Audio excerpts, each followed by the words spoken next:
Mississippi. It's the second weekend of college baseball. Mississippi State off to a 6-0 start. The fans racing in. The grills are lit.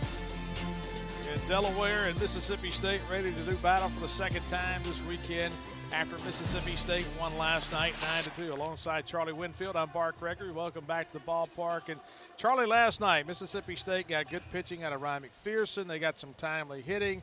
And you can kind of see where all the transfers and they're kind of meshing together right now. Mississippi State is looking a lot better right now. Well, they are. And the thing that Mississippi State wants to know, where are you with your pitching rotation? I thought McPherson got better as he went a night ago.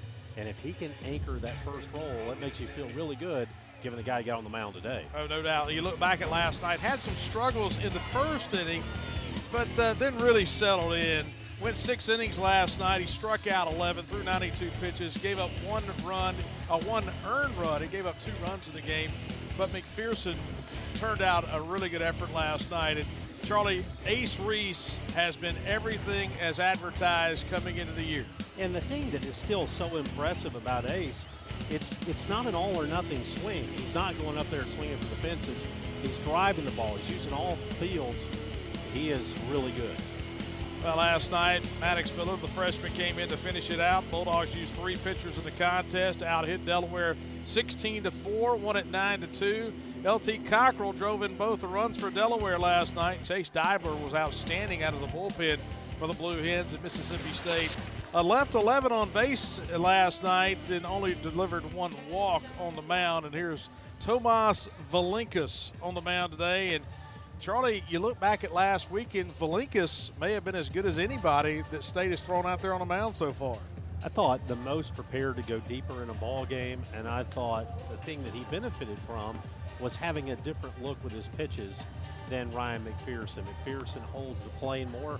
Valinkas has got a more electric fastball in the sense that it's going to move more. He's going to use some downward action. And you go back to this, he's just so experienced in this starting role. He did it all year long last year on the big weekends and looking every bit as good as advertised right now. And the lineup that he will face today will have Sal Mineo at the top of the order. You got a couple of left-handed, Evan Bolden, 1 for 4 in game 1. LT cleanup spot, had a couple of hits in the game, had a double last night. Down at the bottom of the order, Carr, Winsett, and Matthew Minkler.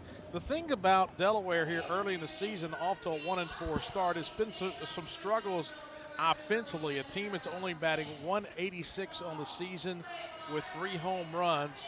And of course, here early in the season, small sample size, and let's see what they can do against the left-hander, Tomas Valinkas. So ready to go here in game 2 of this 3-game series here in Starkville. Had some rain come through the area last night, but a nice day at the ballpark again today. Going to be a lot cooler tomorrow. Overcast skies right now.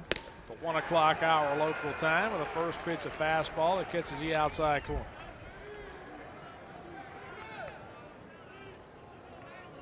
Sal Mineo, the batter, 2 hits and 20 at bats here early in the season. Both the hits have been singles. Chop to the left side, and a nice hop for Ryder Woodson. The toss across in time for the out. Let's see if Mineo thought he was there, immediately goes to the helmet asking for a review. First base coach gives him some support in that, and we will, in fact, it appears, have a review of this play. So ball hit out to Woodson. He fields it, throws it across, but Mineo was running hard down the line, and he thought he was there. Now, historically, I take very little from a player's initial reaction to whether they thought they were safe. They tend to be optimists. All right, so here's your initial look at it. All right, it's got to be in the glove, not necessarily to the back of the glove. Ooh. Let's see when that foot hits. Right there. I think you're going to be able to tell by that Hawkeye angle that they'll give us in just a moment.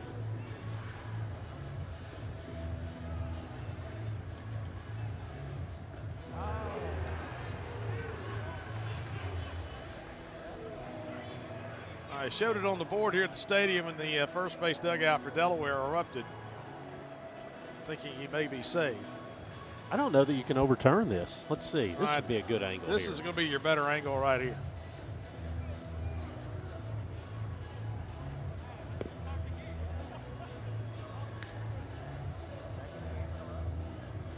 Well, that's unhelpful. Well, the logo's in the way. Oh, look at hey, that. look at that. He's out.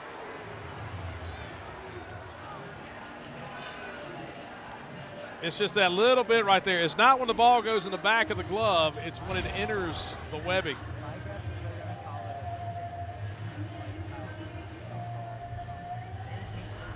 And I'm talking about bang, bang, close. And it's one of those, to be honest with you, if you're Delaware, you're thinking he's safe. If you're Mississippi State, you're thinking he's out. And let's see what Alex Ransom, the third base umpire, and Kevin Sweeney, the home plate umpire, they're the only ones whose opinions matter, to be honest with you. They're down underneath. Of course, non-conference games. A replay handled here at the ballpark. Taking a little bit of time right now trying to figure this out. Well, you look back at yesterday's game, and Minio hit a ground ball to the left side. It was an in-between hop for Ryder Woodson. And ended up giving up an error on the play, and then Minio would later score in the inning on the two-out single by L.T. Cockrell. And today hit it in the same spot, that time an easier bounce for Woodson. But Minio really gets down the line in a hurry.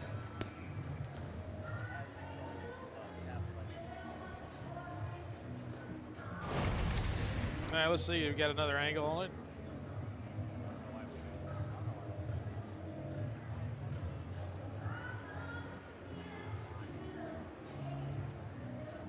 The heel comes down. I think he's going to be out.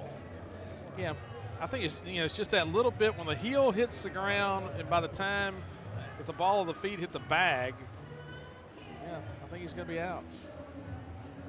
Right there. It's hard to draw one up closer.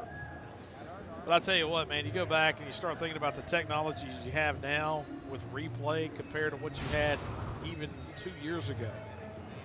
And those shots that you see right there.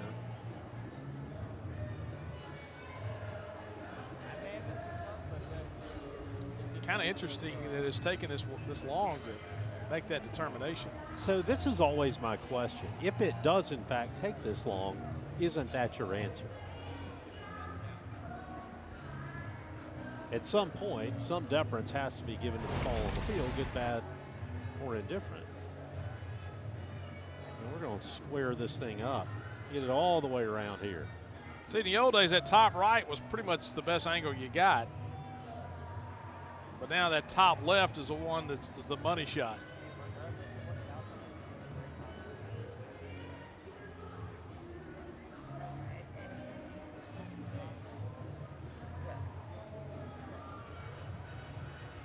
All right, so now, not to be negative in any way, Charlie, because I like to be a glass half full type guy. Indeed you do. And I love to see the good in people instead of the bad, but there's no reason for it to take this long. Get it right, get it wrong, get it done. Here we go. Oh, wow. Wow. Huh. Well, hey, let me tell you something. Unlike some people, I guess I can admit when I'm wrong. I was wrong. Or I may not be wrong, I just had a different opinion of it. But nonetheless, it took forever.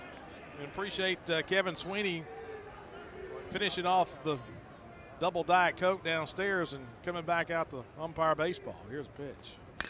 There's a fly ball lifted in the outfield, out in left field, and hit well by Jeremy Wolf. And ranging over and running together is Aiden Teal and Bryce Chance, and Teal makes the catch, so the runner goes back to first base.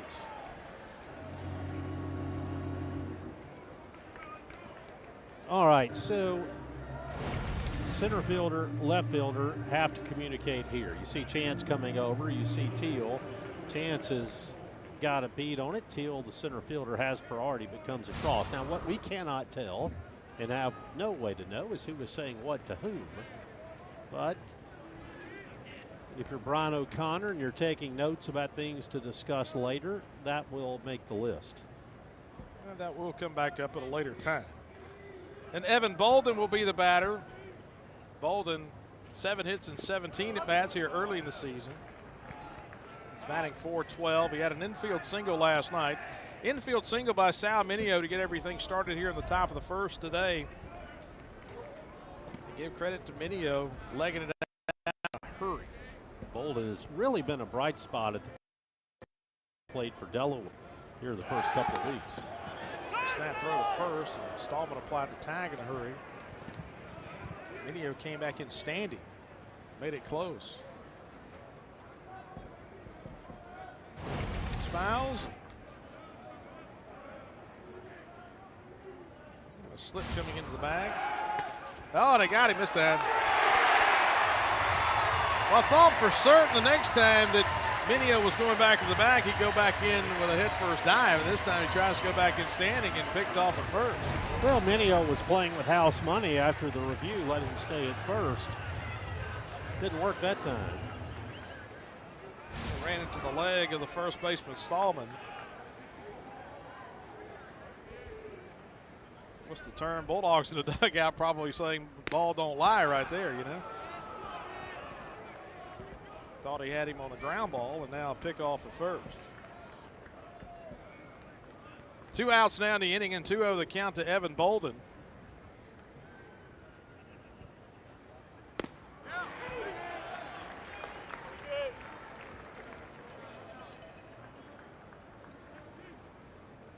Charlie, you brought up the point about Valinkas and Ryan McPherson, the differences, and of course the obvious is McPherson's a hard-throwing 98-mile-an-hour fastball from the right side, and Valinkas low to mid-90s from the left side.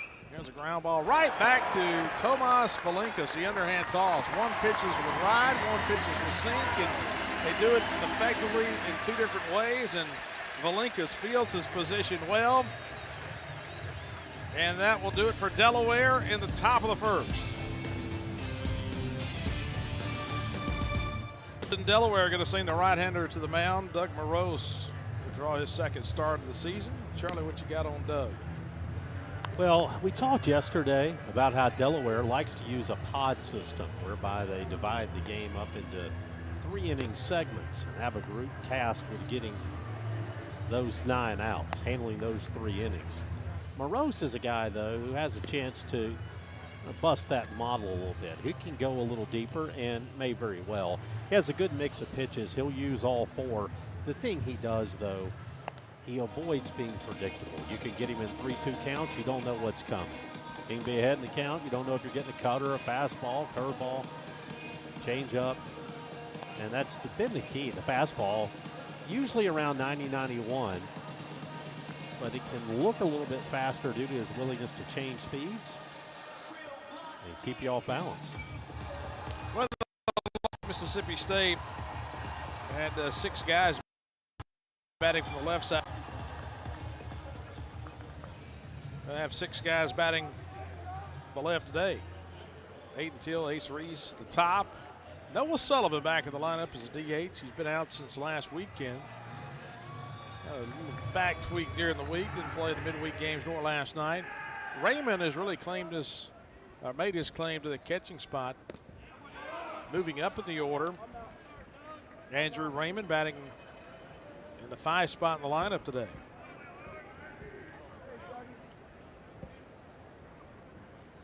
Morose last weekend against Elon went 4 innings, gave up 4 runs on 6 hits. All the runs were earned. He struck out 2, he walked 1. Gave up a couple doubles.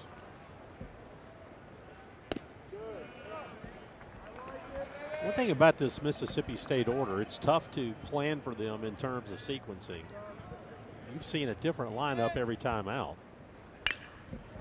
Pull foul down the first base side. And Bart, I think that shows you a couple of things. One, it shows you that this team is very deep. There's a lot of talent. We've seen 3 different players starting at catcher. We've seen different players starting in a lot of spots, and we've seen guys move around. We've seen them move up the order, down the order. So it tells you there's depth. It also tells you the coaching staff still trying to figure out who has laid claim to some of those positions. Aiden Teal moving up and batting a leadoff spot today.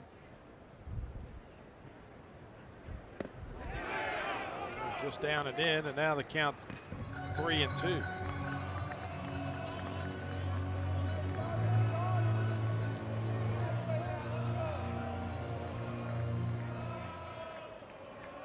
Got a new right fielder in the lineup today for State, and Parker. That pitch is just outside. And so Morose all around the zone that time, just narrowly missed in, then missed out, and now a leadoff walk for Aiden Teal, and Ace Reese will bat. Well, Morose started the year last year. He pitched in 5 games early in the season until mid-March. He was pitching on a torn ACL, and finally, after going 5 innings against Siena, they shut him down for the rest of the year.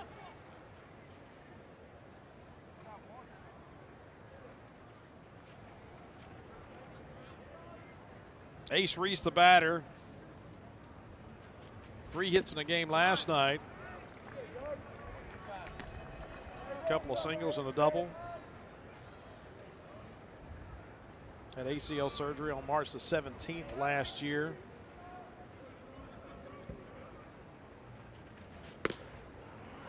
Just narrowly outside.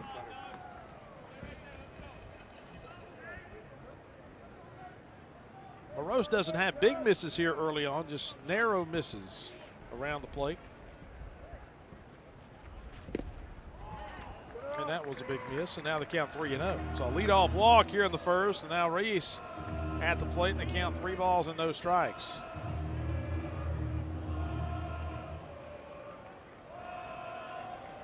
We've seen Bulldogs turn hitters loose on 3-0. Not there.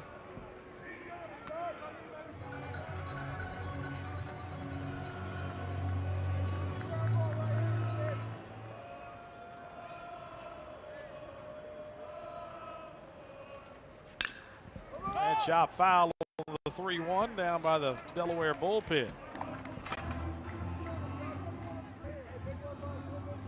Almost the same pitch that Reese saw on 3-0.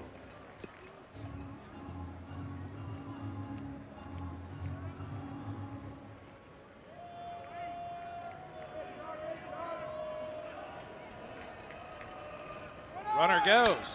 And a ground ball the other way and down the left field line. Rounding second is Teal. He's going to come around and score. It'll be an RBI double for Ace Reese, who continues to use all fields. I wouldn't shift against him.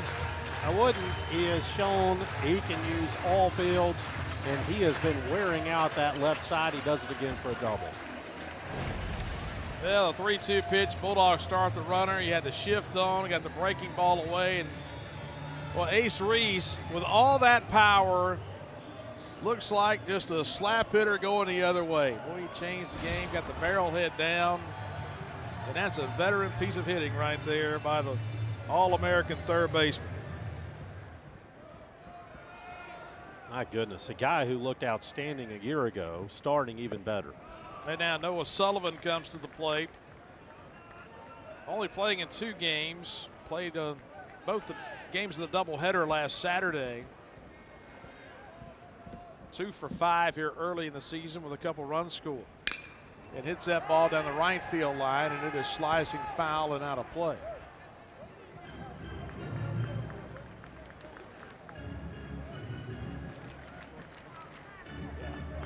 So State getting Sullivan back in the lineup. And Charlie, you talked about it last week in the Friday game. State just looked different at the plate Friday versus Saturday when you've got Noah Sullivan coming right behind Ace Reese.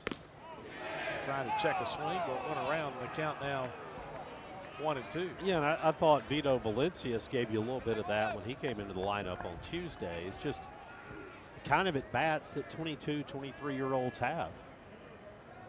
Disciplined at bats, smart at bats. Oh, that one drops in there for a strike and a breaking ball. Call third strike. Well, a good pitch by Doug Morose for out number 1 of the first. This is a great pitch from Morose. This pitch looks as if it is going to be way out of the zone and then just drops it in there. I think it's the first time we've seen not the breaking pitch, but the breaking pitch that effective.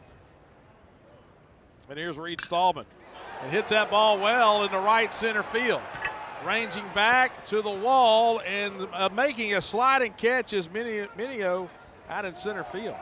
Got a good jump on it and on the track, able to haul it in. That ball held up just a little bit in the outfield. Not a whole lot of wind at the ballpark, but Minio had to run a ways. Well, take a look at this. Reese at second base. Can't decide if the ball's going to be caught. Candidly, I couldn't either. It holds up just a little bit, but look at this effort. Getting back. The right fielder coming in front.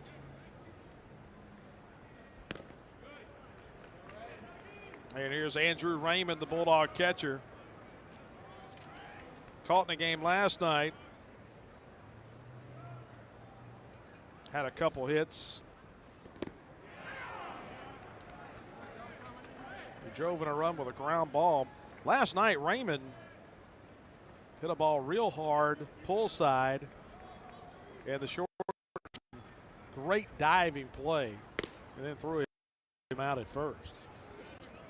And that was in the 8th inning in his final at bat. Minkler playing in the same spot right now, about 5 steps to the right of the second base bag, pull side. 2-1.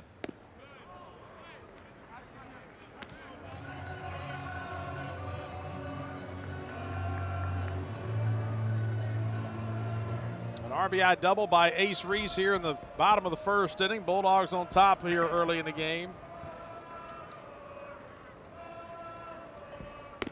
Outside ball 4, and Raymond draws a walk. State put 3 on the board in the first inning last night. Added 2 more in the second and again in the third. And jumped out big and cruised last night. Won it 9-2 over Delaware.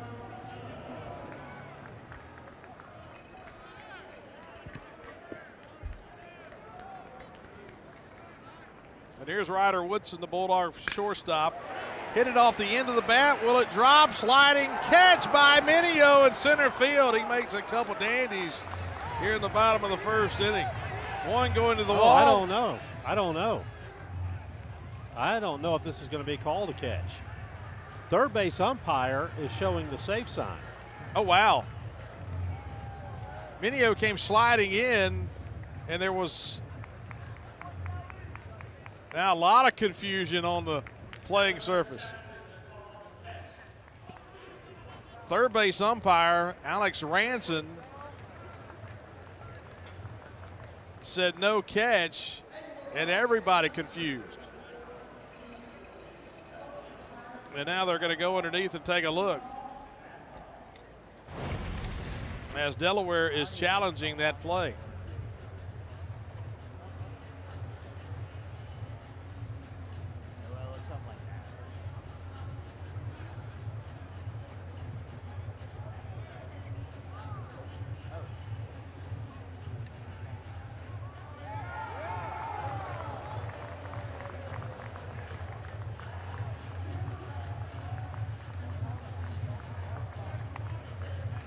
I have nothing to make me think that that's not a catch.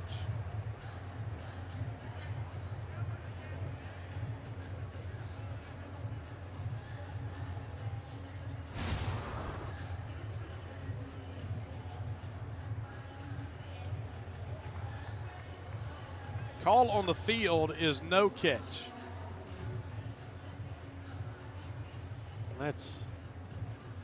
They're showing it on the board here in the stadium.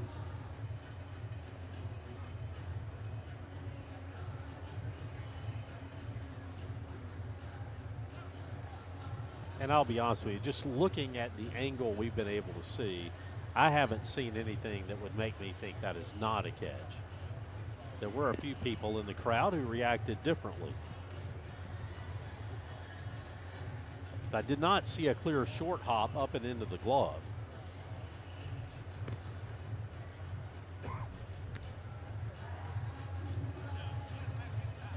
Well, let's just hope that Kevin Sweeney and Alex Ranson don't. Well, it's not Alex Ranson this time. He's the third base umpire. Here we go. They figured out the technology a little bit better this time. And it is an out. Okay. So Woodson flies out. Bulldogs get a run in the first inning and lead.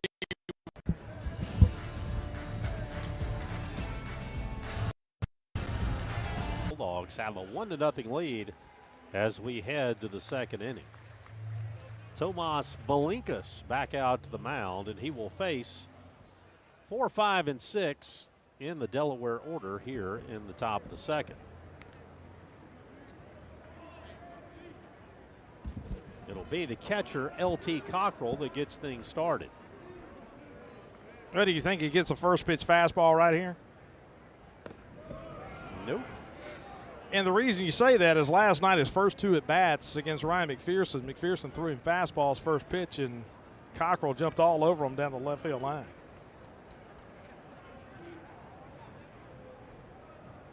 He was hunting fastball early last night.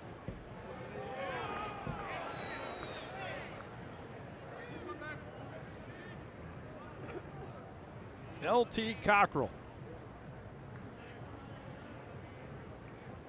had 2 of his 3 hits of the season last night. He's just 3 for 16 at the plate. He was the story at the plate, and as you said, came to the plate with a definite approach. He was looking fastball early. If he got it, he was swinging. Did not get it today. And rips that ball. That's a fair ball down the left field line. Well, he's sitting on anything inside right now. And L.T. Cockrell has a leadoff double in the second inning. Well, that time it was not a fastball. It was a breaking pitch. And Cockrell just pulls it down the line.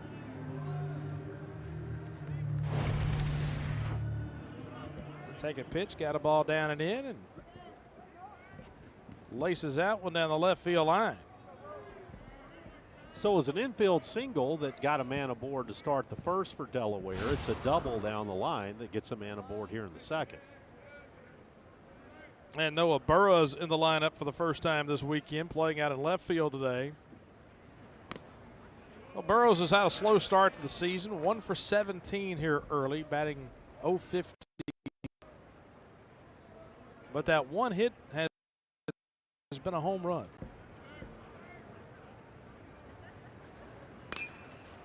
Grounded left side. Ace Reese backs up on it. Bounces it over and not in time. That'll be an infield single. Cockrell stayed put at second base, and now runners at first and second and nobody out. Back-to-back hits off of Valinkas to start the second.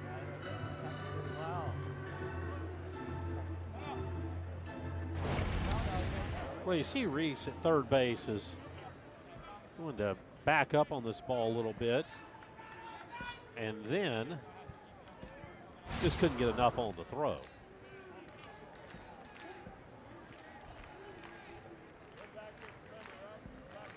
And now Vincent Davis will come to the plate.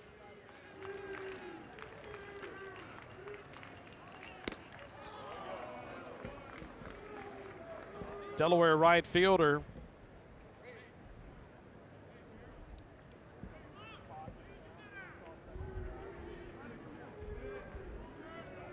Was 0 for 3 last night with a couple strikeouts. Here you see Cockrell down at second. 1-0. Lifted in the air. And that will go out of play off to the right side. Had a good crowd last night. Big student crowd in the outfield. Filling in nicely today. Going to have a good crowd here on a Saturday afternoon.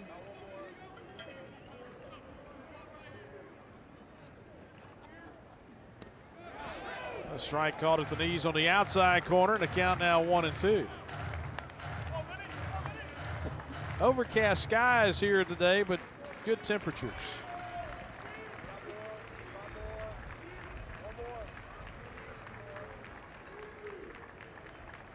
The pitch. Lined into left field, and that's a solid single. In to get it, Bryce Chance. They'll stop the runner at third, and 3 straight hits for Delaware to start the second, and the bases are loaded and nobody out. This ball was hit hard into left. Chance came to get it. Got a throw back to the infield, and because it got out to him so fast, and with nobody out, Delaware electing not to press the issue at the plate. They now have the bases jammed and nobody out. Cockrell, the catcher, was running at second, so as you said, Charlie, no reason to roll the dice right there as that ball got to the outfield. Chance in a hurry, and Justin Parker, the Bulldog pitching coach, out to have a word with Tomas Valinkas. Well, last week against Hofstra, he went 5 1/3. He gave up no runs on 4 hits. He struck out 6. He walked 1. And a leadoff double here in the second. Then the infield single, then the solid single to left.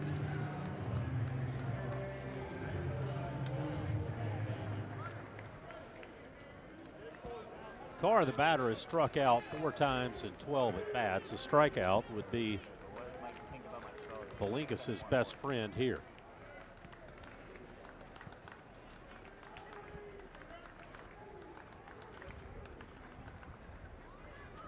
And Carr, the batter, Harry Carr.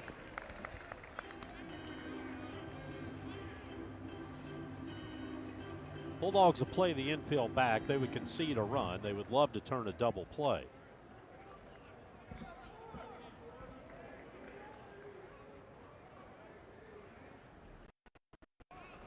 Tried to lift that one the other way and fouled it off.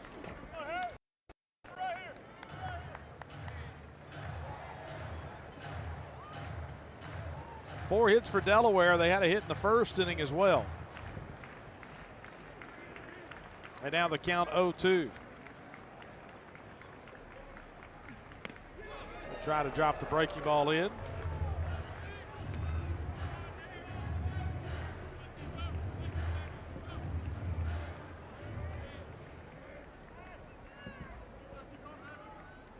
See if he goes back to it here.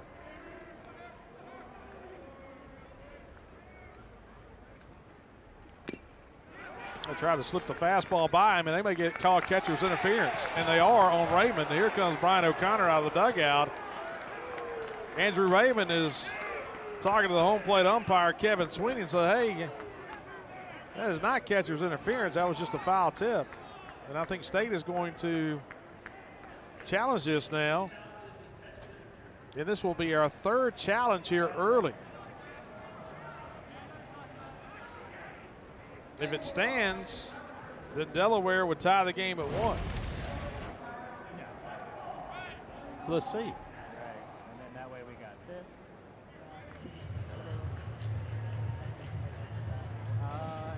Yeah, like the catcher's interfering with like.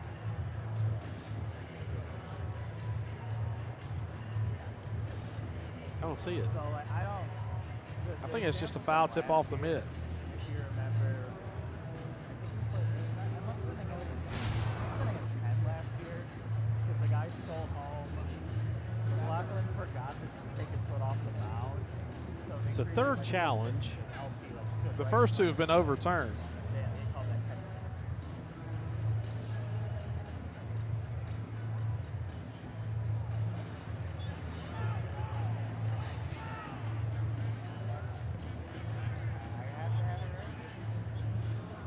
catcher's. And Raymond was very demonstrative of saying, hey, no, that's a foul ball. And a lot of times catchers, you know as a catcher. Catcher's interference would be like if his hit. I watched the glove. Yeah, For me, that's going to be pretty easy to overturn. woof. And he missed it by a foot.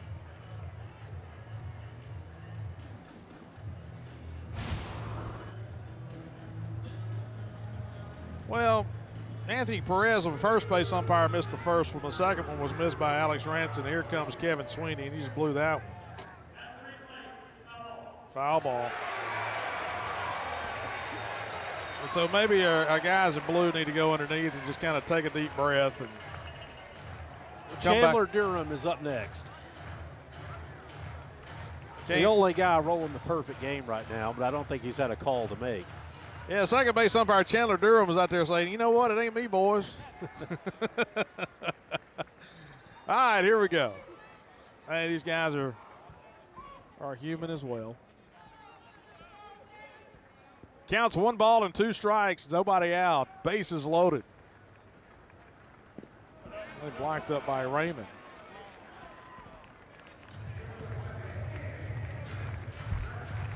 Isn't that Hawkeye technology something, though? It is. When you look at the normal camera angle, didn't see the contact, but it is certainly a lot easier to see on the Hawkeye. And now the count's full.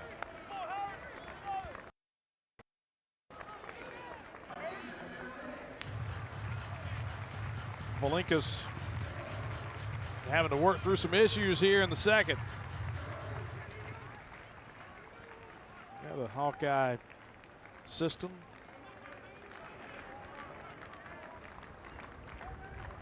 Got cameras all around the ballpark. Foul back.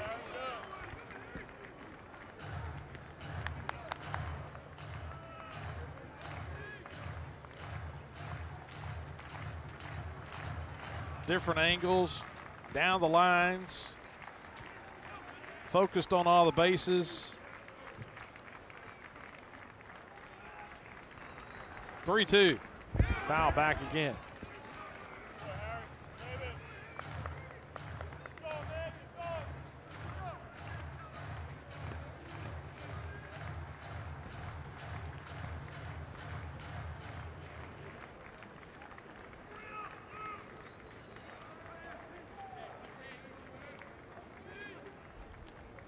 Bases loaded, nobody out.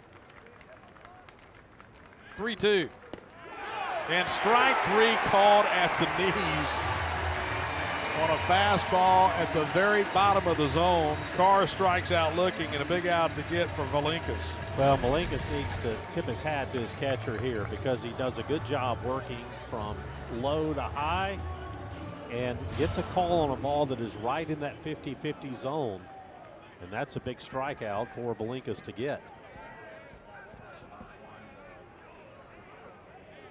Here's Sam Winsett. DH today. Played in 4 games this year. This is his first start. He's 1 for 5 at the plate, has a double.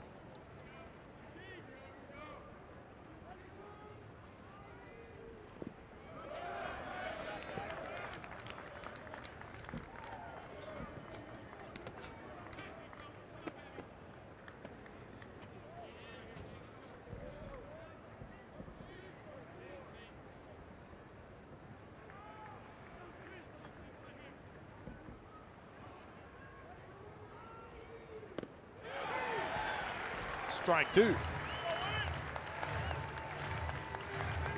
State had an RBI double in the bottom of the first inning by Ace Reese. It drove into Aiden Teal. That's the only run so far today. Delaware threatening here in the top of the second, though. Here's a 1-2. And there's strike 3 called on the inside corner. He locked him up with a 94 fastball.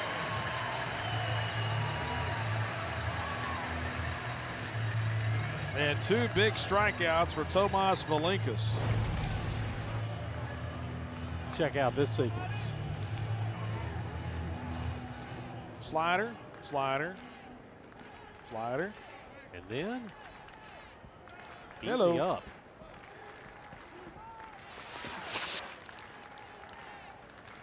Matthew Minkler, the 9-0 hitter batting.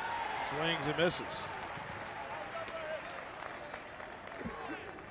Valinkas trying to get out of the inning. 3 hits to lead things off for Delaware here in the second. A double by Cockrell, an infield single by Burrows, and a single to left by Vincent Davis. In the 0-1. This time left it low. Good job by Minkler learning from the pitch sequence he just saw, where it was heavy breaking pitch, then the fastball to finish things off. Minkler went 1 for 3 last night, had a single to left field in the 5th.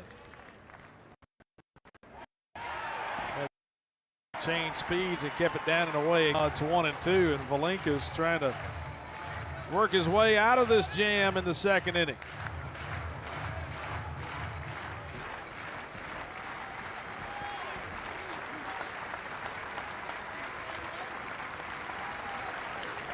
Swing and a miss.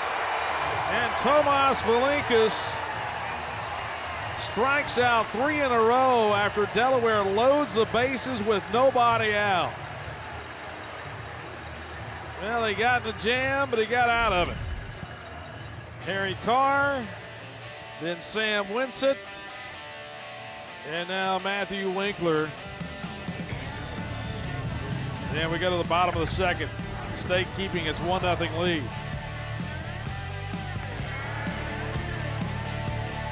The bottom of the second inning, a 1-0 Mississippi State lead over Delaware. First pitch swinging, Garrick Fry going the other way, deep out in the left, ranging back, and it's off the wall. Hits hard off the wall. Garrick put the brakes on. He took a tough angle at second base and realized, you know what, I'm kind of happy with this double I got. Probably a good decision by Fry right there. Ball looked like it may stay on the ground, give him a chance to get to third, but it did not. But again, Bulldog batters going with the pitch, driving it the other way. And he was a little bit close to second base when he realized how far that ball had carried him off the wall. He was trying to recreate an angle to be able to make the turn in second. Kind of threw him off kilter a bit. There's Jacob Parker, Bulldog freshman from down in Purvis.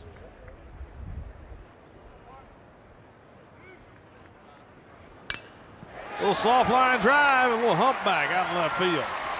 They're going to wave the runner around third. And here's a throw, and he's out.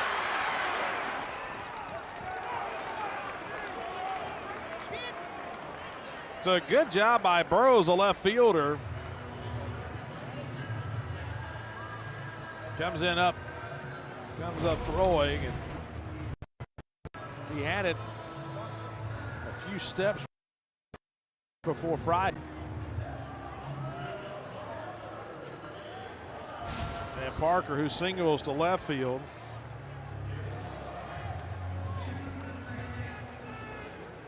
Seven to 2 on the putout. Well, good throw by Burrows. Ground ball out to second, could be 2. To second for 1, and Minkler tosses over, 4-6-3. That was tailor-made. Bryce Chance hit it hard, but right at the second baseman, and the double play started by Jeremy Wolf. And the Bulldogs, who start the inning with 2 hits, nothing to show for it. Turns out to a quick 3 outs. Still 1-0. Linka's right back out. Didn't have long to sit over in the dugout between the top of the second, now the top of the third. They'll face the top of the order for Delaware. Sal Minio going to lead things off.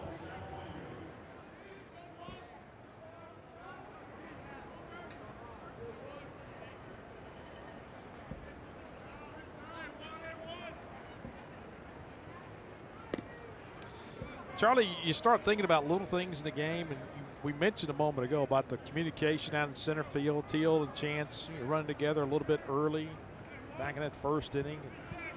And, all coaches and all teams, they do it differently. Sometimes teams go over it after the game's over with. A lot of teams will wait until the next day, pregame meal, to kind of go over things that a coach may have seen the day before. These guys know when they make a mistake or things happen that they may need to work on. Yeah, there's no secret. Yeah. I remember Coach Polk. Keep that card during the game. Keep a card during the game, and then during pregame meal the next day, if a guy missed a sign, he would make the guy stand in front of the group, and he would stand at the back, and he would go through all the signs and make the players tell what the sign was. And you do it, a little peer pressure action. Remember, he had that going on with Brad Corley out in Arizona one time. Brad kind of threw his hands to the side. Well, interested in those situations, see how many times the coach got the sign wrong. A pitch inside, and Minio draws a leadoff walk in the third. But going back to last inning, then you kind of ask yourself the question, and one of the things that Brian O'Connor will talk about later. Yeah, Jacob Parker, the single to left field. You get the runner thrown out at the plate. The ball comes through. And not sure what you saw, but if you take second base right there, then the double play doesn't come into play. Ground ball foul. But it goes back as how good of a job was the third baseman Carr doing of selling, possibly cutting the ball off. And that's one of the things they'll go back and they'll watch. Well, the thing you don't want to do is compound the mistake. Have a player thrown out at the plate, and then one thrown out at or second. that it be cut off and then you're thrown out at second. That's right. I tend to try not to be too critical of a player of not taking the base, rather than, if in doubt, get stop somewhere where you're safe. If in doubt, play the conservative game. On a bag somewhere.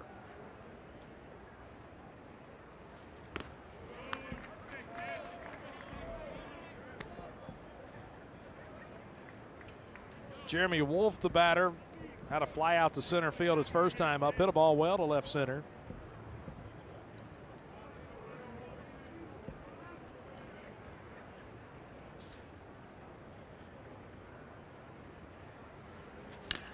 Chop left side. Ace Reese has got it, bobbles it, and everybody's safe. And that will be an error on the Bulldog third baseman. Well, Valinka's last inning showed his ability to pitch out of a jam. He will find himself in another jam here with two aboard, nobody out. And this one just gets dropped in the exchange, so that'll go as an error on Ace Reese. So a walk down error in the inning. And Evan Bolden, the batter. And Bolden can swing it. Over 200 career hits, hitting .389 on the season.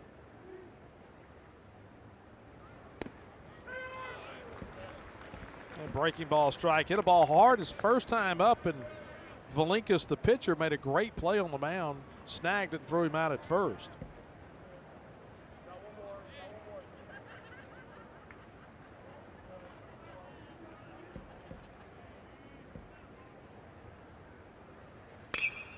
Pulled it right to Reese. This time to second for one.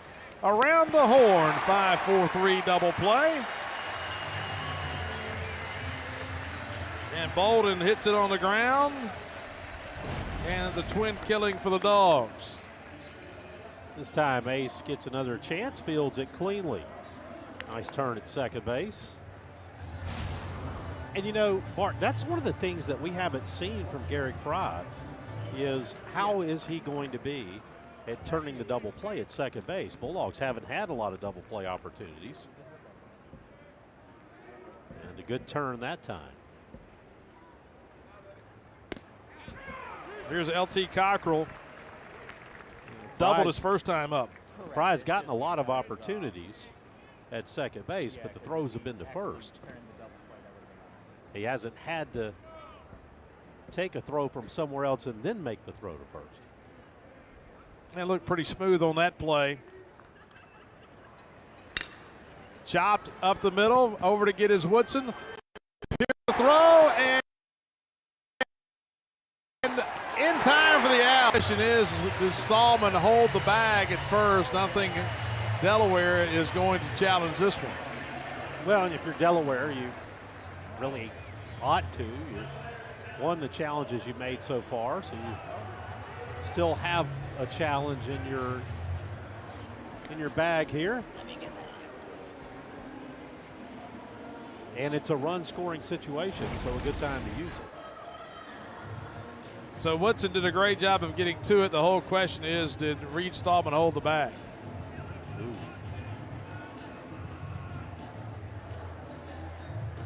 I don't think so.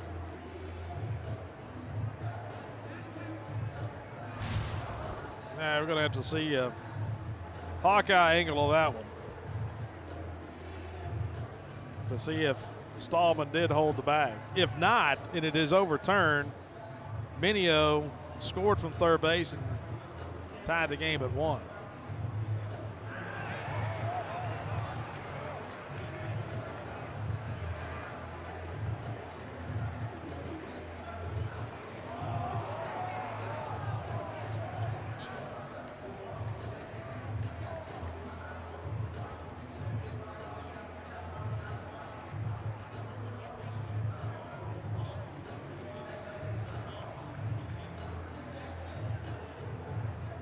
Well, the video going on underneath. Looking at all the cameras.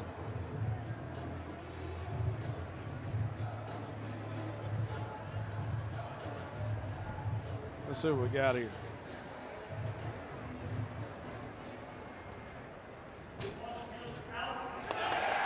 Huh. There you go. Well, good play by Ryder Woodson. 6-3 on the putout. Cockrell erased, and that keeps a run from scoring. And we go to the bottom of the third. Mississippi State just hanging on to that 1-run lead.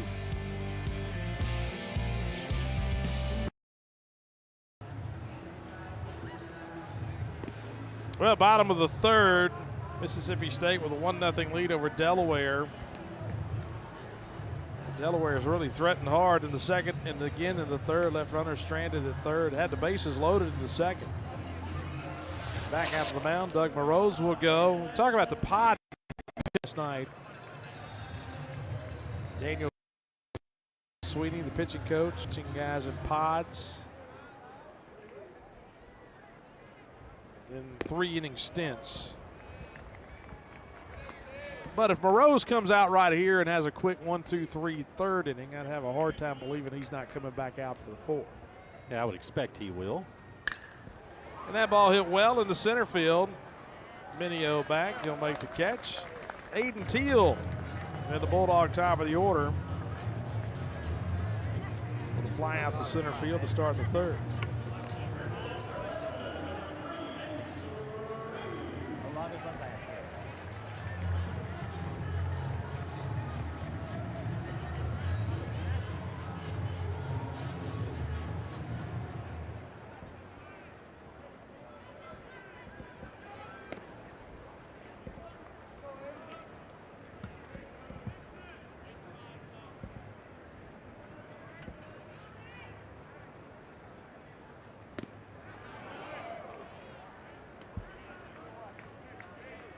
Ace Reese, the shift on, and Delaware still has a shift on against Reese.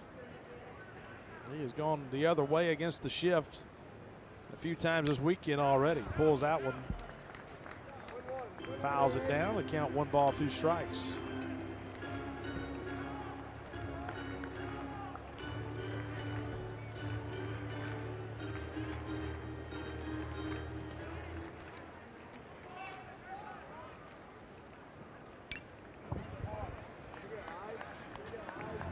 Ace Reese and Noah Sullivan here in the Bulldog bottom of the third. State won last night 9-2 in game 1 of this series.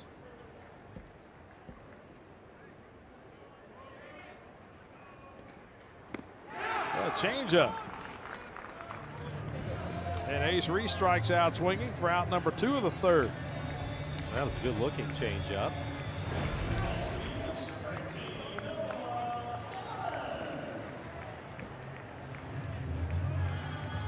Second strikeout for the right-hander Doug Morose. And his other strikeout victim was a guy coming to the plate, Noah Sullivan, and got him looking in the first.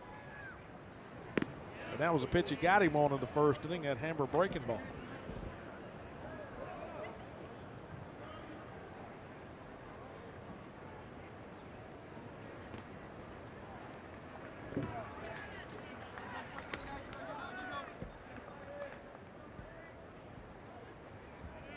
This has been an odd game. Just no pace to it right now. No flow. 4 reviews will do that to you. Chop left side. Minkler bobbles, jugs, throws, and drop. Oh my.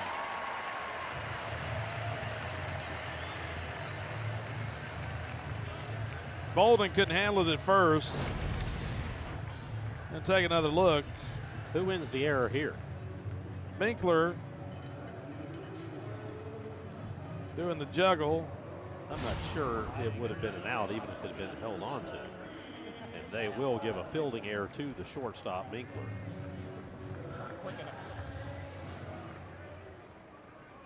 Well, credit the juggling skills of the shortstop, coming back up with it and getting it clean.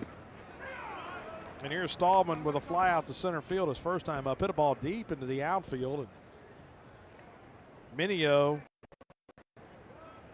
had to go back to the track to make the catch. Well, Moroz has pulled the changeup out of the bag here in the third.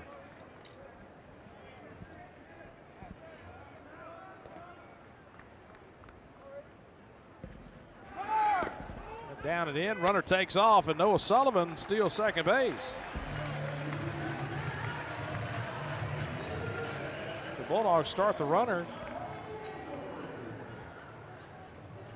on the 0-2 pitch.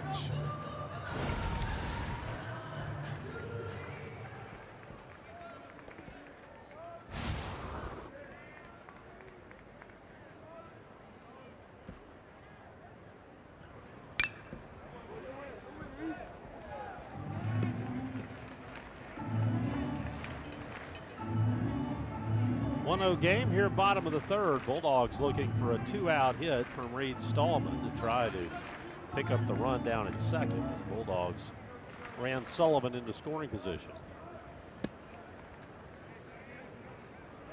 Boy, think change up here.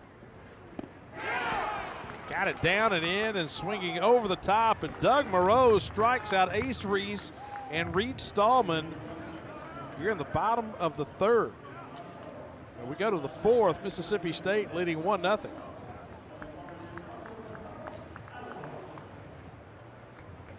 This gave up an infield single to get the game started, then immediately picks off Sal Minio at first.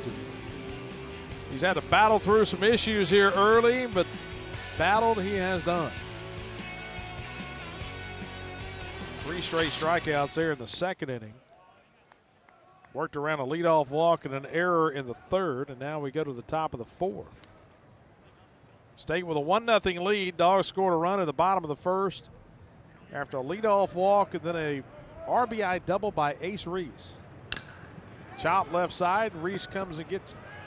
And Ace flips it over in time for the out. Hey, you know, you got to give Delaware a lot of credit from the standpoint of even on routine ground balls, they are getting it down the line. That time Burrows got down the line at first. We think about you get the infield hit on what looked routine ground ball to short to start things. Seen a number of close plays. That one close. Here's Vincent Davis, who singled in the left field his first time up.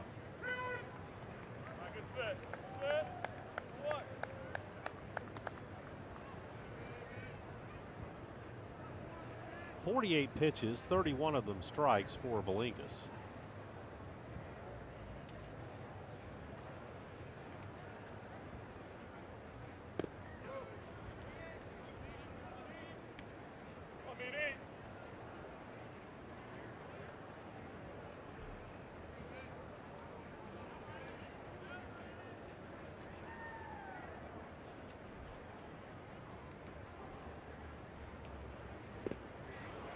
Couldn't check on that pitch. It was down.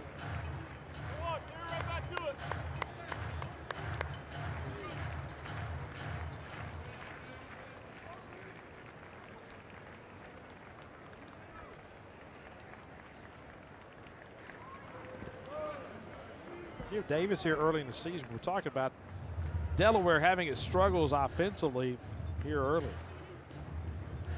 Bolden has swung a good bat. And Davis. Yeah, those two by far the highlights. Batting .353 before this at bat. Well, swings over the top of that slider. And the fourth strikeout for Tomas Valinkas.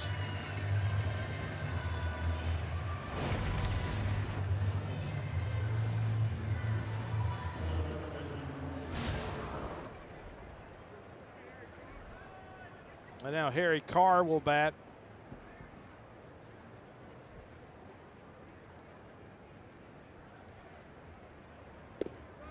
Well, you look back to Carr's at bat in the second inning. The bases loaded, nobody out. Carr fouled a pitch off, originally called catcher's interference. They went back, they overturned it. put him back at the plate. And on a 3-2 pitch on a 50-50 ball right there at the knees, Andrew Raymond, the Bulldog catcher, framed it up big time. And he was called out looking on a 3-2 pitch. And then that started a string where Valinka struck out the rest of the guys to get out of the inning, as Delaware had the bases loaded, nobody out in that second.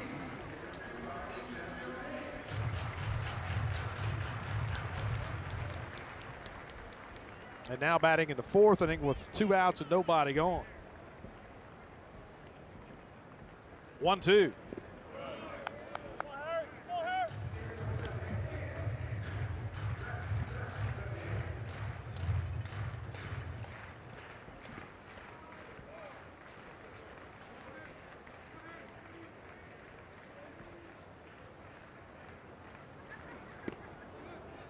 And the breaking ball slipped out of his hand, and now the count's full.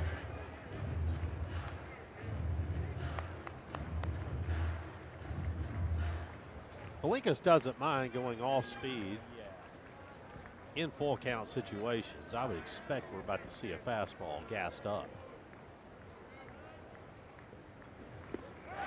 Yeah, there's a slider. And Raymond will toss it down. And back-to-back strikeouts by Tomas Valinkas. A quick 1-2-3 inning in the top of the fourth. Mississippi State, after winning last night 9-2, leads 1-0 middle of the fourth. A good crowd here on a Saturday in Starkville.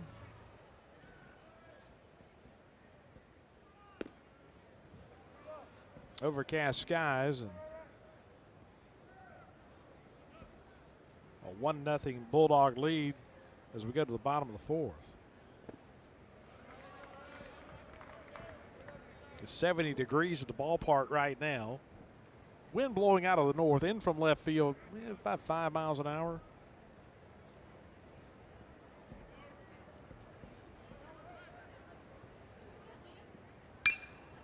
Ball lifted into left field, and that one's slicing away from the left fielder down in the corner, and then ranging over and making the play is Noah Burrows for out number 1. So Raymond goes the other way and flies out to left field, and the leadoff man retired in the bottom of the fourth.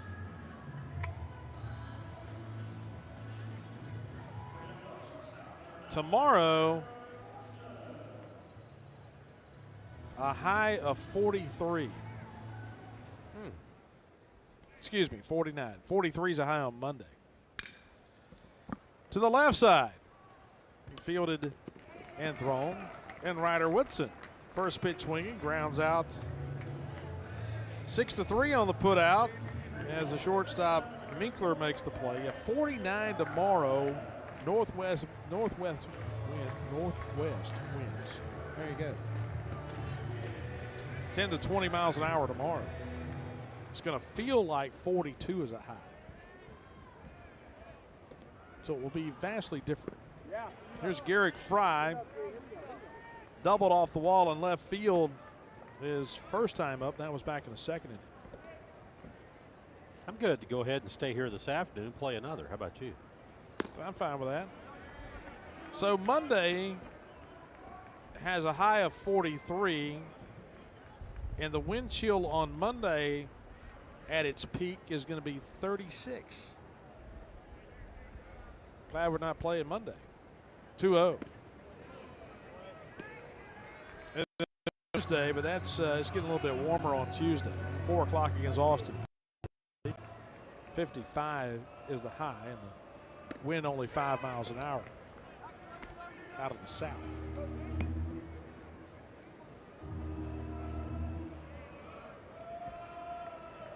(3-1). So just because you pack the light jacket, maybe just the polo for the weekend, and you felt good last night and today, does not mean you will be comfortable tomorrow.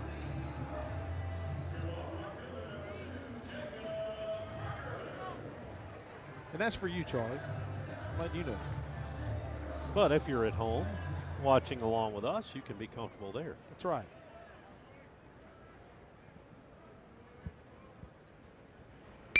There's a drive into right field and hit well off the bat of Parker. And Jacob Parker with his first Bulldog home run.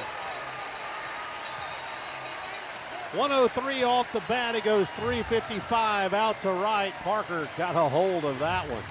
It got out of here in a hurry.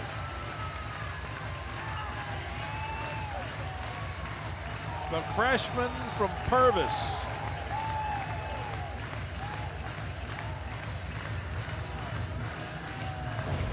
Let's take another look.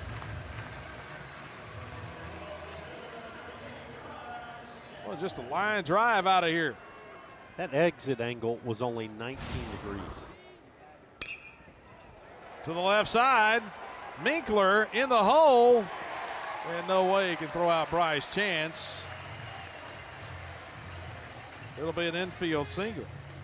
And man, after 2 quick outs here in the 4th inning, Moroz was kind of cruising along, but then a walk to Garrick Fry, and then Parker runs into one to right. And now an infield single, and you turn the lineup over and you go back to the top of the order. And Mississippi State has a 3-0 lead.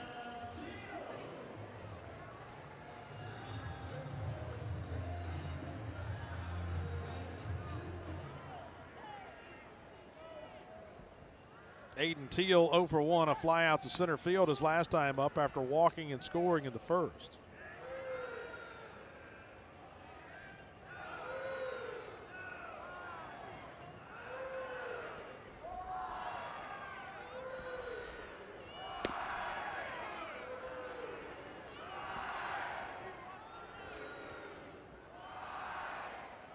We saw Teal bat in the 7 spot yesterday, drop down, trying to get things going.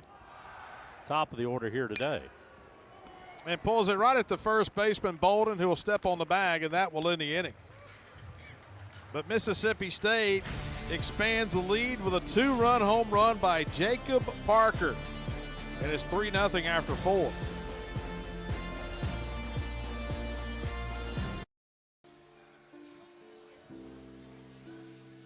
Well, Bob Hanna, longtime coach at Delaware, passed away back in December at the age of 93. A longtime baseball coach at Delaware,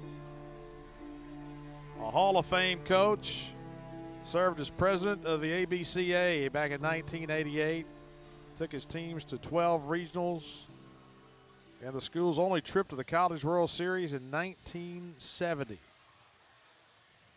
Kind of set the tone. They play at the ballpark up in Delaware that bears his name. They have the numbers on the back of the helmets. Coach from 1965 to the year 2000. They're wearing those patches to honor him throughout this season.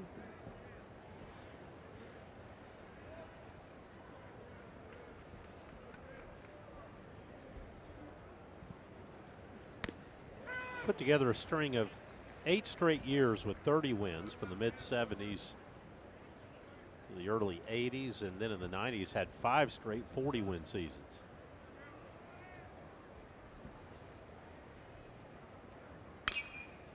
Chops the ball left side. Here's Woodson ranging in, throws it over, and Stallman able to keep his foot on the bag.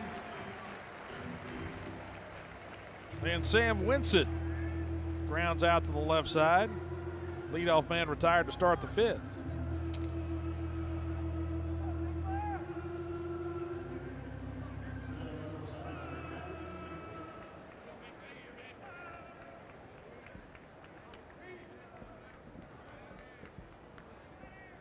"36 years as a head coach at Delaware. Most wins in all of Delaware athletics. Won 1,053 games in those 36 years. Bob Hanna. Here's Matthew Minkler, struck out swinging his first time up.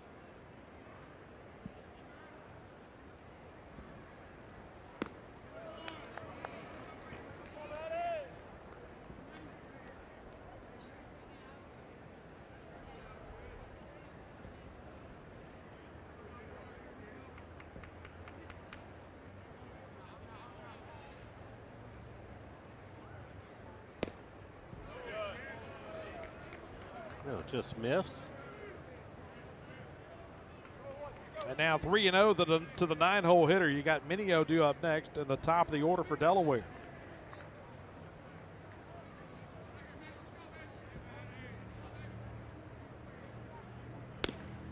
That one catches the corner.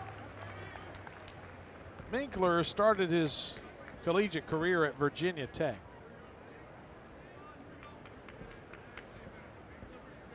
A native of Bangkok. 3-1, and down and in, and a one-out walk in the 5th.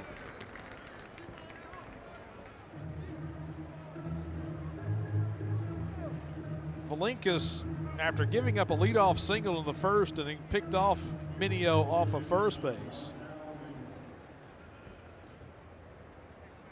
And then had to work his way through a jam in the 2nd inning. Delaware had the bases loaded, and then Valinkas struck out the next 3 batters. Flipped to first. Minio back to the 3rd, led off with a walk. And the guy on deck, Jeremy Wolf, hit a ground ball to the 3rd baseman. It was booted by the Bulldog 3rd baseman Ace Reese. Actually just couldn't get the ball out of his glove. Committed the error. But Bolden hit into a double play. Then Cockrell grounded out to the shortstop. Delaware left another runner at 3rd in the 3rd inning.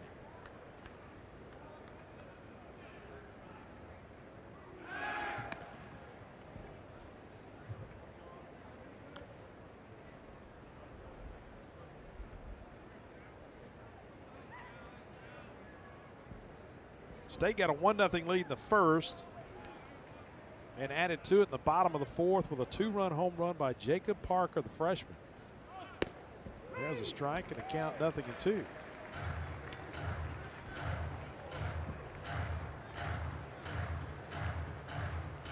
So Valinkas started each of the first 2 hitters with balls, went 3-0 on Minkler, but now gets ahead. A sweeping slider out of the zone. Good looking 0-2 pitch that time because it sweeps across the plate, gives the hitter a real chance to chase, but if they do, can't do a lot of damage to it. Toss to first.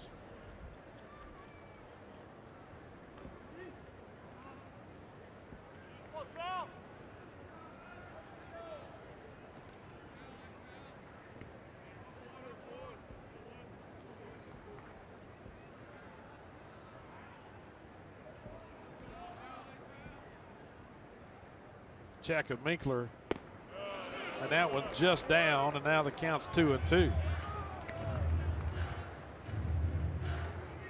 A good take by Minio. Got that left on left slider.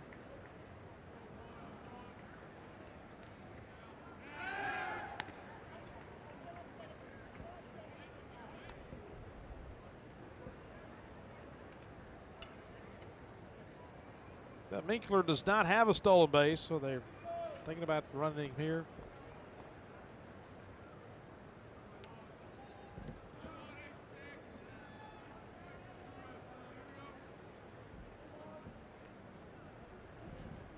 There's a fastball, strike 3 called on the outside corner. Well, that's a good looking pitch.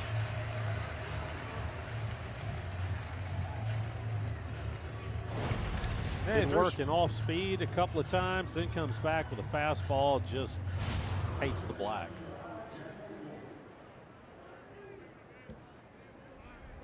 Now 2 down.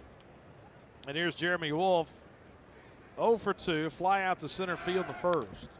And he reached on a error by the 3rd baseman Ace Reese. Hit a ball on the ground, and Ace was looking to start the 5-4-3 double play and just dropped it as he was getting it out of his glove. And then the next batter, Bolden, hit it right back to Ace, and he started the 5-4-3 double play. That was a big play back in that 3rd inning. Lifts that one in the air to straightaway center field. There's Aiden Teal, and that will do it for the top of the 5th. So Tomas Valinkas pitches around the 1-out walk. go to the bottom of 5. State leads 3-0.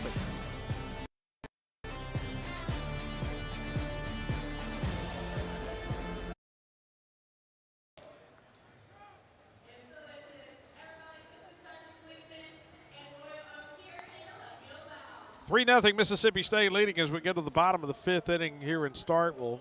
Ace Reed's going to lead off for State. And Charlie, so much is talked about in today's world about the newcomers coming into a program. When you start thinking about the transfer portal, and Mississippi State had the 2nd-ranked transfer portal class in the country, according to D1 Baseball. But you also have to retain talents, and that's what State has done this year. You start thinking about Ace Reed and Noah Sullivan and Garrick Fry, players that were part of the program coming back for this season here in Starkville under Brian O'Connor. And Reese at the plate, struck out his last time up, doubled his first time. The double really impressive. The shift was on, he went the other way. The shift is on again. And pitch just down. Count 2-1.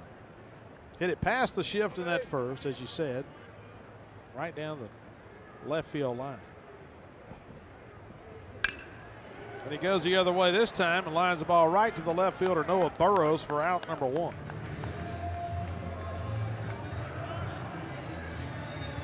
No, that time he went the other way, but he went that direction in the air, and it just held up long enough to get out to Burrows.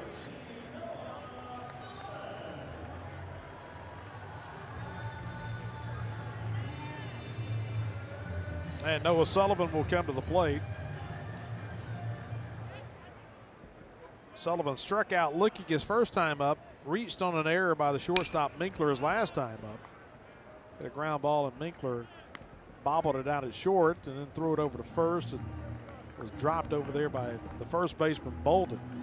They charged the error to the shortstop Minkler.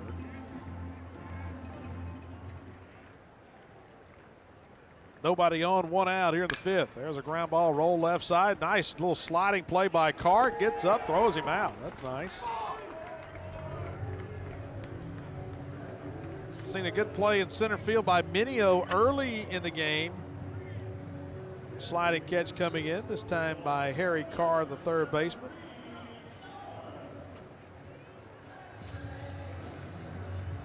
Well, look back an inning ago. It was a fly out and a ground out that got the inning started before there was a walk and a home run to allow the Bulldogs to plate 2. Out and a ground out here to start the 5th. Allman over 2, a fly out to center field in the first, hit a ball deep on the track. Struck out his last time up against the right-hander Doug Morose. He's down his 5th inning of work. Down to 80 or 62 pitches. 62 pitches. That ball ripped down the right field line, and that is a foul ball by just an eyelash.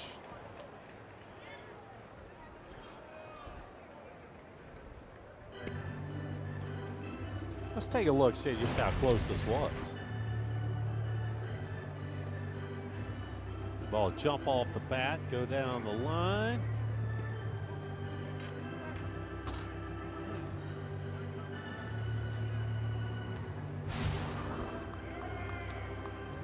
No more than a couple of inches.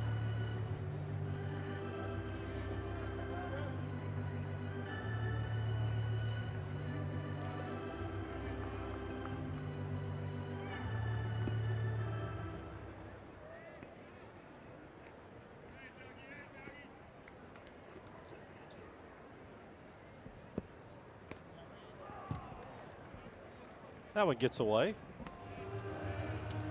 And now 3-1. Andrew Raymond, the Bulldog catcher, in the on deck circle.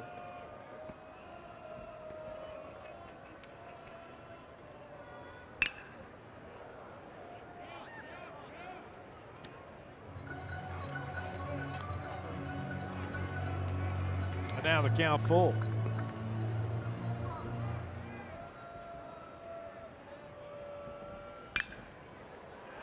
There's a fly ball hit into right field, and it's back, and that one's gone. Reed Stallman with the home run to right field. His first home run of the season, and State has a 4-0 lead in the fifth. Back-to-back innings for Morosa, retiring the first two and then running into trouble with 2 outs. It was Jacob Parker in the fourth, and here in the fifth, it is Reed Stallman who drives one out.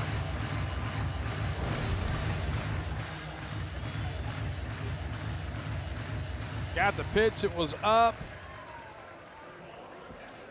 And Reed Stallman gets it out to right field.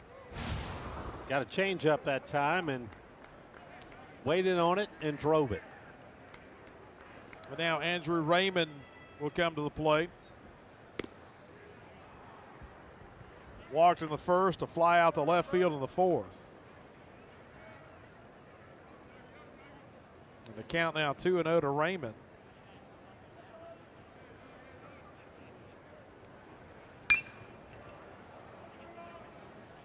Two home runs today for the Dogs. A 2-run home run in the fourth inning by Jacob Parker. His first career home run, and now Reed Stallman with his first home run of 2026. A solo shot to right field.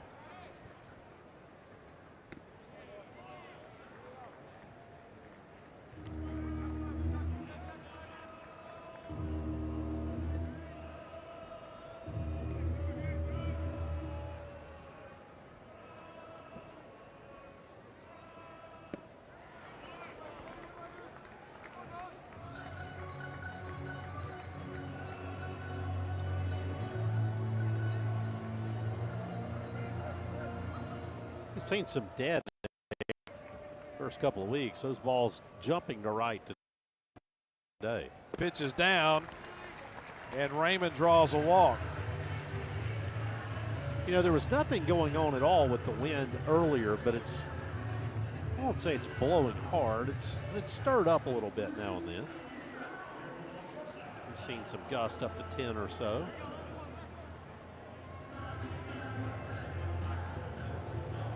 Well, Stallman hit 11 home runs last year. Hits his first of the season this year.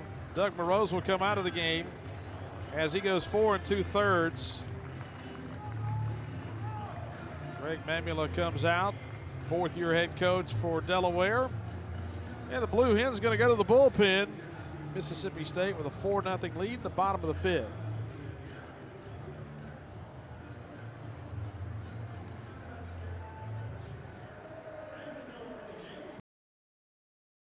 Come in. A right-hander will inherit a runner at first and 2 outs in the fifth inning. Mississippi State with a 4-0 lead. Second appearance on the season. He went an inning last weekend. Allowed a hit. Did not allow a run.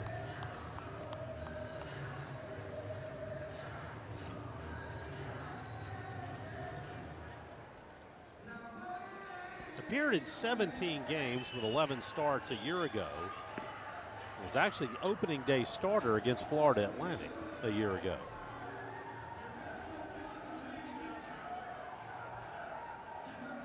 He was the most used arm last season.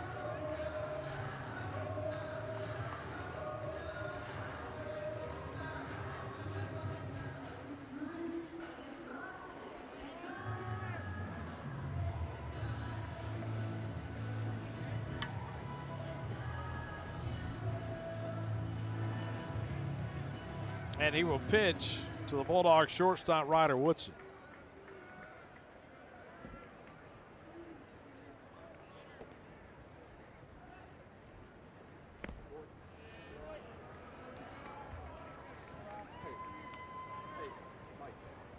Woodson over to a fly out to center field in the first, a ground out to the shortstop in the fourth.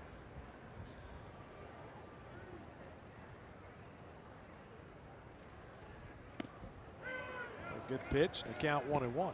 That ball that was hit out to center was one of the 4 video reviews that we've had here today. Minio came in and was originally called as he had play showed that he had made the catch. On a deep left field. Off the bat of Ryder Woodson. At the wall and off the end of the glove of Burrows. Raymond, who was running all the way, will come in to score. And it's 5-0 Mississippi State. This ball was hit really well, 101 off the bat. With 2 outs, though, as you said, Raymond is running the whole way. And because of that, he's able to get the score. You've got a situation where there's 1 out, and he may be stuck at third base right now. I think Woodson thought he had gotten that one. Yeah, I thought Woodson had gotten that one too. They're going to give him a double to left field off the glove of Burrows. It'll be an RBI double. The wind is blowing in just slightly from left field and held that one up just a tad. Garrick Fry will be the batter.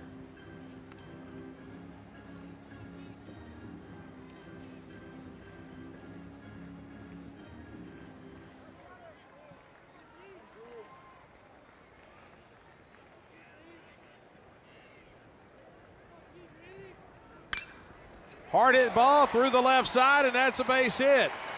That'll stop the runner at third. The throw comes back to the middle of the infield. And a single by Garrick Fry, his second hit today. Bulldogs have already had a runner cut down at the plate, so they're going to hold Fry at third there. As luck would have it, the throw came back to the middle of the infield. There would not have been a chance at a play. Yeah, and it was that guy, Burrows, who came in to throw out the runner at the plate back in the second inning in a very similar spot, similar situation. When you think about how the game builds on itself, if he doesn't make that play earlier in the game, Bulldogs are sending the runner here. Chop, third baseman picks it, Carr throws it across in time for the out. Parker grounds out to the left side. And that will do it for the 5th inning. But 2 runs home in the inning. The solo home run by Reed Stallman, the big hit. The Bulldogs have a 5-0 lead. 5 here in game of this series. State won last night 2, leading 5-0 today as we go to the top of the 6th inning at Dudy Noble Field.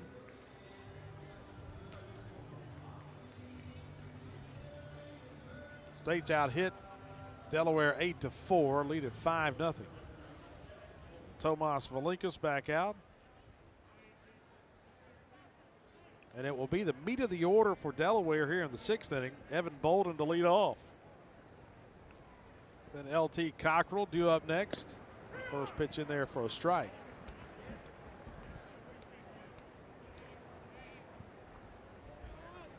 Bolden 7 hits and 19 at bats on the season now, batting .368 at the moment.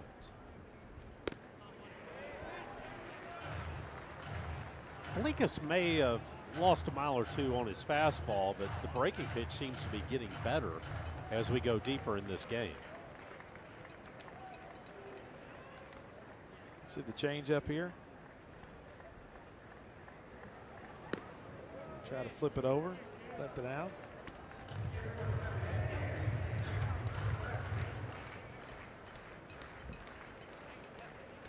One and 2 the count.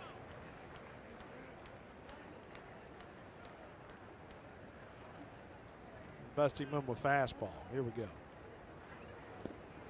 Got it low that time, and now the count 2-2.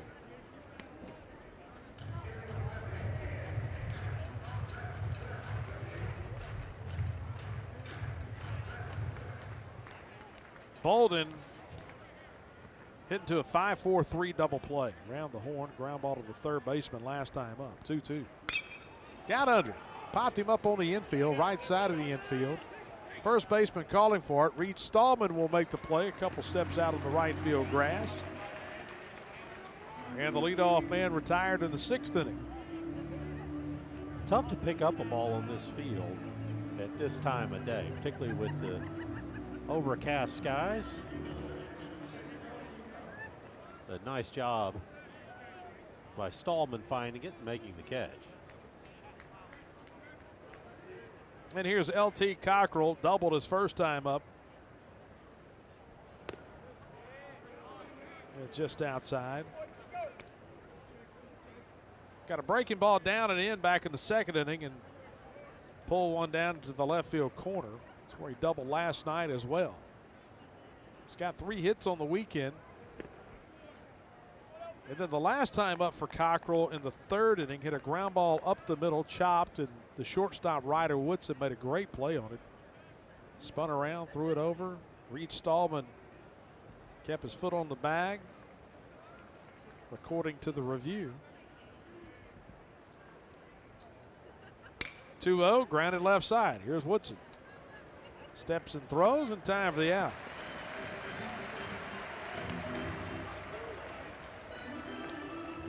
Two outs in the 6th inning, a pop out and a ground out, and Noah Burrows will bat now. Woodson had to give ground on it. Take it's that ground ball to his left. A couple steps out on the outfield grass.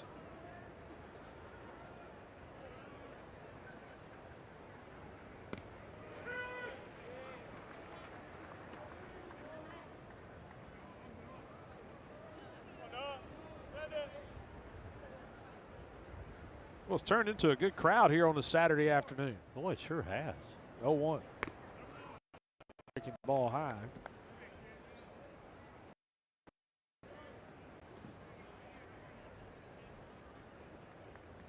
Five-0 Bulldog lead.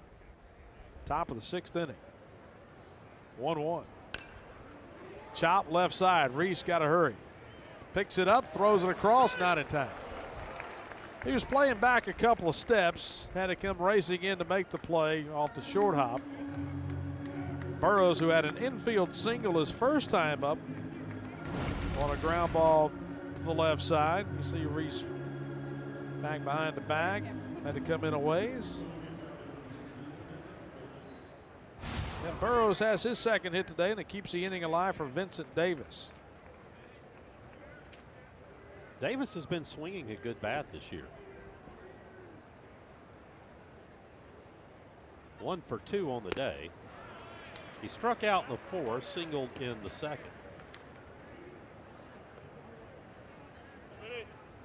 State got a run in the 1st, 2 more in the 4th, and 2 in the 5th.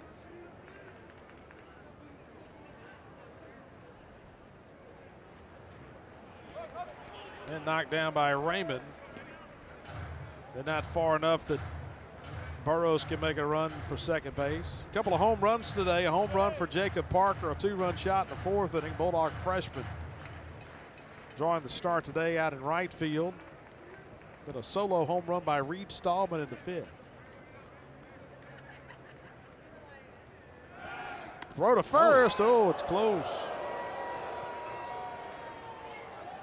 Well, he picked Minio off in the 1st inning, and that time he had Burrows leaning. Let's take a look. Back in safely.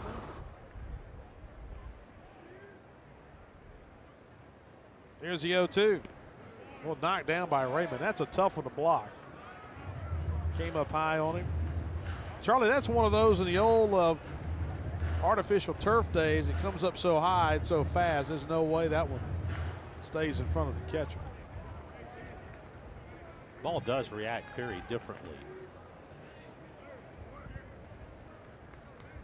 Got the dirt around home plate now. Third base pass. 1-2. Missed outside and the count 2-2.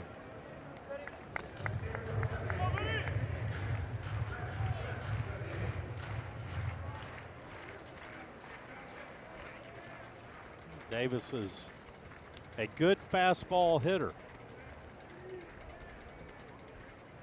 2-2. And strike 3 called. There's that slider on the outside corner. And that will end the inning. Tomas Valinkas has gone 6 innings today. No runs, 5 hits, 7 strikeouts, and 2 walks.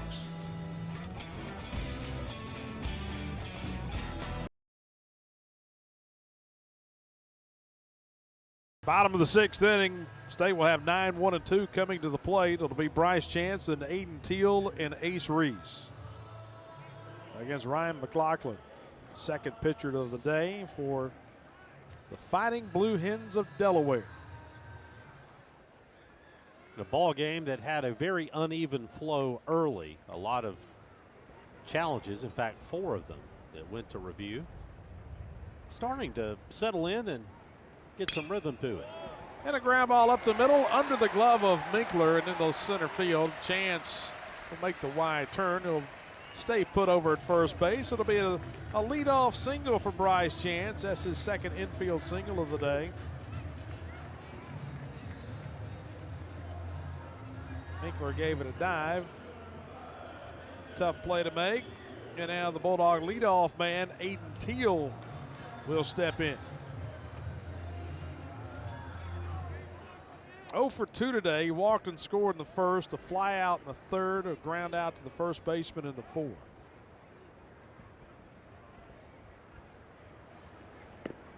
Squares the bunt, takes the bat back. Teal, we just keep waiting for him to have a coming out party. 4 hits and 19 at bats, batting just .211, but kind of feel like he's a guy that's going to have a good season for you.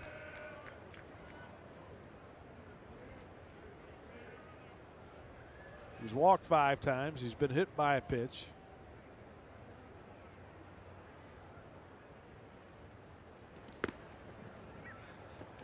And now 2-0.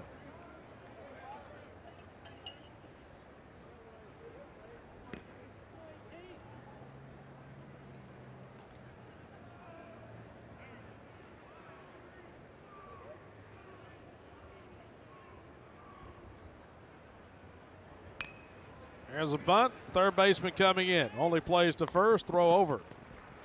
Good job by Harry Carr. Teal lays down the sacrifice bunt. And 1 down in the 6th inning as Bryce Chance moves into scoring position. And that is where he will be for Ace Reese, who will come to the plate. Reese doubled in the first. He hit a ground ball to the left side against the shift. It found its way down to the corner, got a double, struck out in the third, lined out as he went against the shift again in the 5th. But the ball carried out to the left fielder Burrows.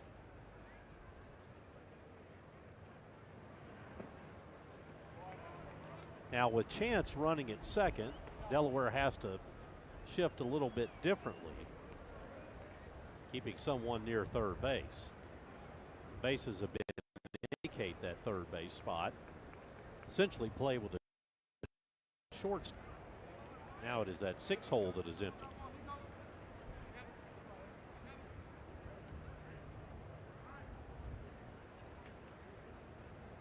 And now they're going to walk him. Well, see if he may offer it something down, try to engage in the at bat. And once Reese does that, does not do that, goes 2-0. They decide to walk him. Of course, in college baseball now, you don't have to actually throw the pitches.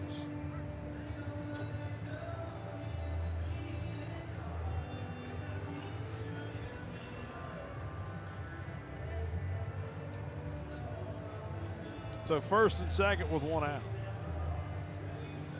I still go back and forth on whether I like that or not. Sometimes in the old days, you just kind of like to see that. See the pitch out? The pitch is thrown on the pitch out. Well, now and then you would see balls get away from the catcher doing that. Yep. Well, we saw it one night down in Baton Rouge trying to walk the Walker guy to first base. State was down by a run. That was that old Kevin Gosman, Chris Stratton game. That was in the 10th inning, trying to walk the guy to first base, throw a wild pitch on the intentional walk. That's the ultimate kick in the gut right there. Well, not the ultimate, but it's one of them. I was going to say, I could think of a few. Yeah. Here's Noah Sullivan.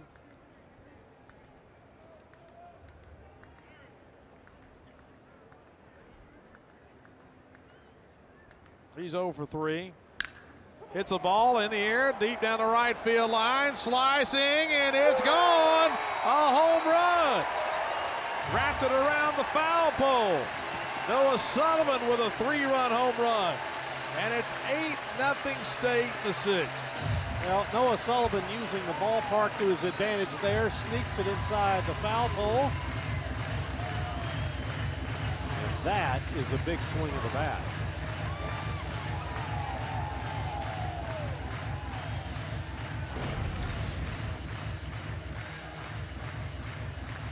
Ran right back over the plate.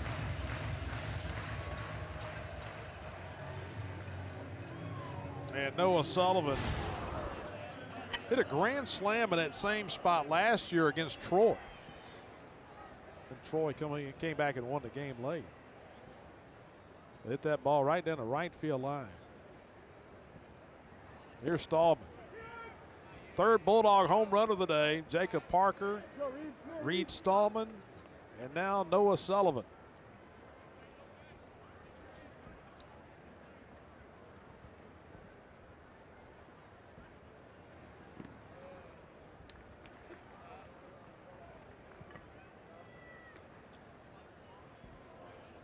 Boy, that one really changes the feel of this ball game. Bulldogs had a 5-0 lead before that Sullivan home run, but have been picking them up 1 and 2 at a time. Chop foul. Hit 15 of them last year, and that's his first of the season this year.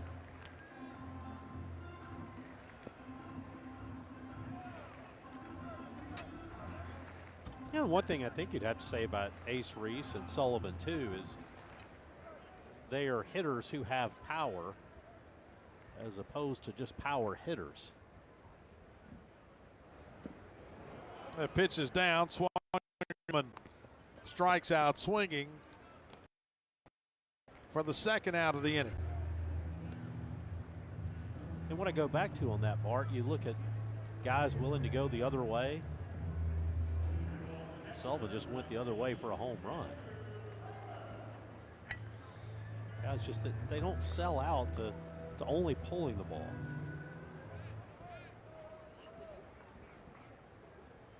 And here's Andrew Raymond. High chop. Past the third baseman, it'll be a tough play, no play. Well, once the third baseman Carr had no chance at it, Winkler, he was behind the second base bag in the shift. There was no shot. And Raymond, the catcher, pounds one off the plate for the infield single. Well, we've talked about how far balls travel in the air. The Sullivan home run was 325. That base hit went 8 inches.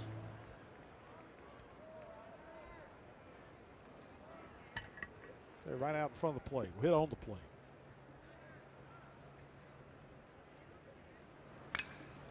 That ball ripped foul.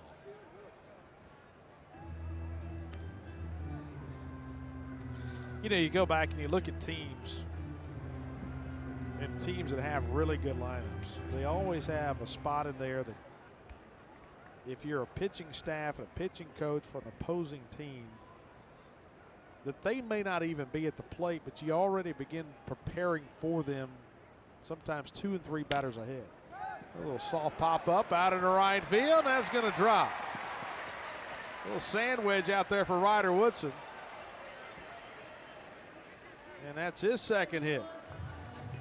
But if you're a pitching coach, you're trying to prepare for Mississippi State, and you see Ace Reese and Noah Sullivan, those are 2 dudes you realize you got to buckle it in for back to back. And completely different batters.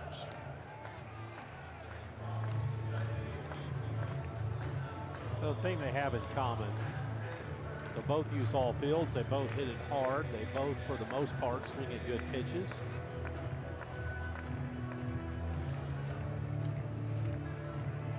And the other thing they have in common is that neither one of them will see Ryan McLaughlin again today, as we're going to have a visit out to the mound and a call for a left-hander out of the bullpen. Greg Mamula comes out, and another move to the bullpen for Delaware. State with an 8-0 lead in the bottom of the 6th.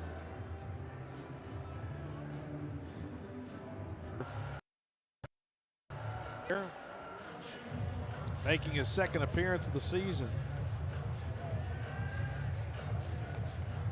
Pitched 2 innings last weekend against Elam.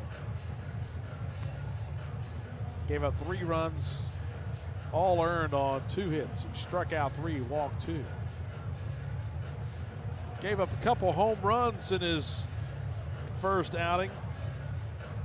Talk about Noah Sullivan. Limited during the midweek, did not play in the midweek. Tweaked the back in VP early in the week. Did not play the last 3 games, but back in the lineup today. And State gets his DH back in the lineup. He's 1 for 4 today, hitting that 3-run home run to right field.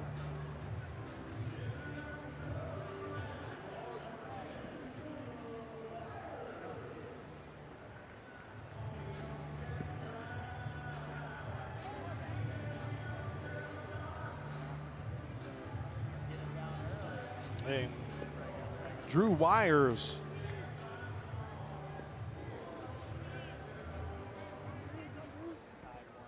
will be the pinch hitter here for Mississippi State here in the 6th inning for Garrick Fry. Garrick went 2 for 2 today. Wires played in the ball game on Wednesday against Alcorn. Went 4 for 4, scored 4 runs. Reached base another time with a walk, so he was aboard 5 times.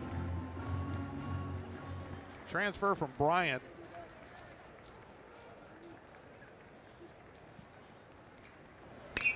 Grounds a ball. Diving stab, throw to third. What a nice play by Minkler, the shortstop, and that will end the inning. Well, Delaware's made some nice defensive plays this weekend, and that was a good one by Minkler. And that will do it for the Bulldogs. 3 runs home at an 8-0 lead after 6. 8-0 Mississippi State leading as we go to the top of the 7th inning. We talk about Delaware making some good defensive plays. That one by Minkler to end the bottom of the 6th inning. The Fighting Blue Hens this week. Stellar defensive plays. Minio has been out in center field. There was Minkler last night in the 8th inning. Looking at the game today, what's in that fly ball to center field? There's Minio again. Comes racing in, sliding to make the catch. And here's Minkler again. Had one play, and that was to get the force out at third. And Delaware has fielded it solid this weekend. Well, new Bulldog pitcher as we go to the top of the 7th inning. And Brandon Sweeney will come in from the pen. And so Tomas Valinkas, his day is done. The first pitch in there for a strike.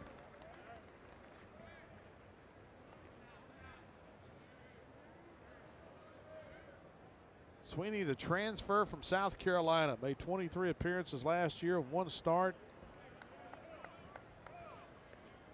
Thought he looked really good last weekend in his 1 outing that we've seen, so I'll go 3 2/3. Yeah, gave up 1 run on 2 hits, gave up a home run against Hofstra. Struck out 5.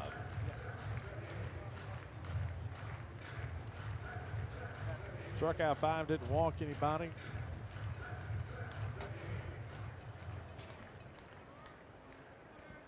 They pitched him after Valinkas last week. Harry Carr, the batter, 0 for 2 with a couple strikeouts, fouls that one off. Hey, you know, you talked about Ace Reese and Noah Sullivan in the lineup. Now, 2 guys who have a lot of success in different ways. Valinka starting from the left side, then you bring the 6'7" Sweeney in from the right side. That's 2 different looks you get from back-to-back pitchers. 1-2. There's a change-up. Hat trick for Harry Carr. That's his 3rd strikeout today. And now Sam Winsett will bat with 1 out here in the 7th.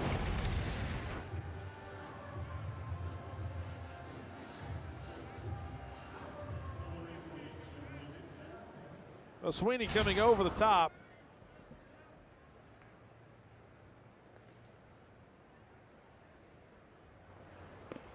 And you come over the top with a changeup, that means you're going to get downward action.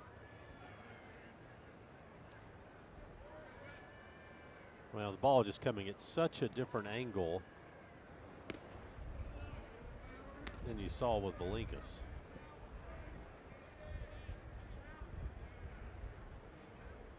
Wins at 0 for 2 today, a strikeout and a ground out. Delaware DH.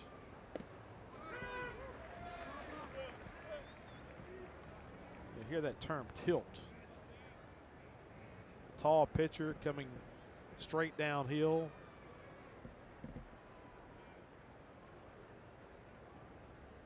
The ball's never flat. Strike 2.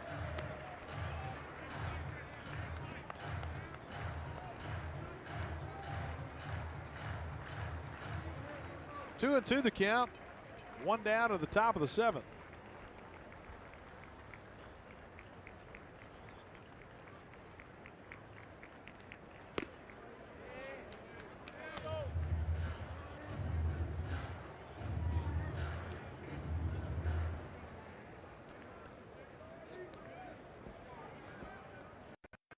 Full count.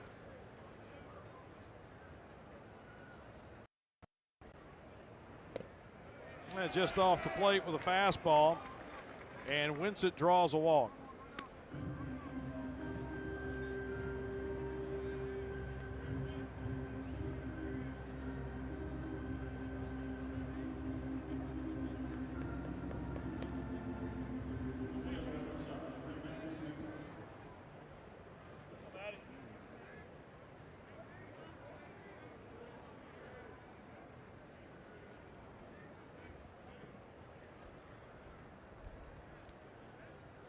Here's Matthew Binkler.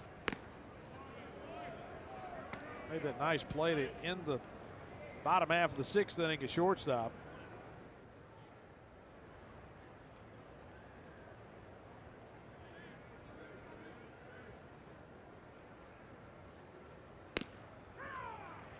Sweeney trying to make a living on that outside corner to right-handed hitters.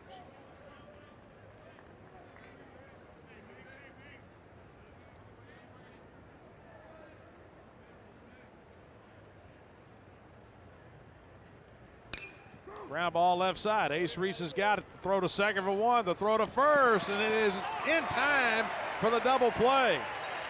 Around the horn. And the second time today, the Bulldogs have had the 5-4-3. Drew Wires turned that one nicely down at second base. And it's stretch time in the middle of the 7th, and Mississippi State has an 8-0 lead. An 8-0 lead over Delaware after winning 9-2 last night.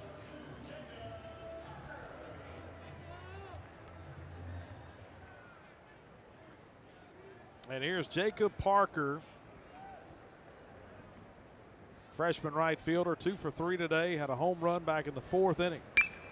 And hits that ball down the right field line, pulled it, and Vincent Davis is there to make the catch. And 1 pitch and 1 out in the 7th inning. They'll reach for it, flies out. They got a pitch on the outside part of the plate. As you say, just reach for it a little bit and it gets up in the air. And here's Bryce Chance, a couple hits today.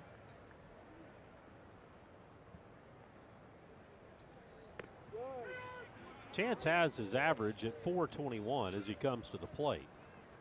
You start looking up and down the Bulldog lineup. Chance, other than Ace Reese, probably has been the guy swinging at the best.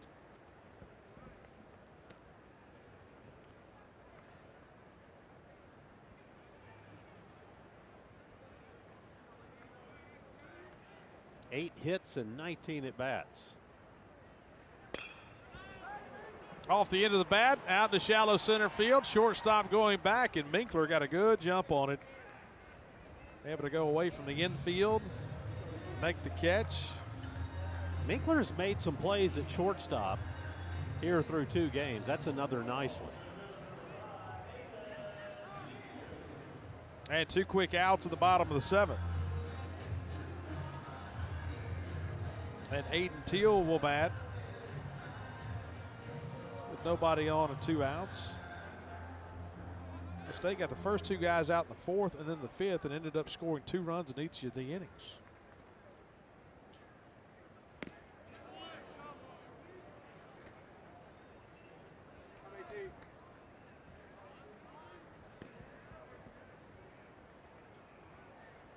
State out hit Delaware 16-4 last night. Left 11 on the bases. Won 9-2. They've out hit Delaware 12-5 today with an 8-0 lead in the bottom of the 7th.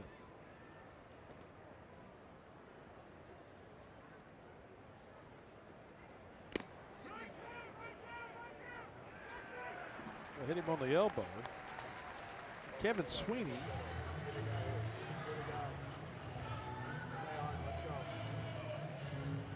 Little Enrico Palazzo action right there now.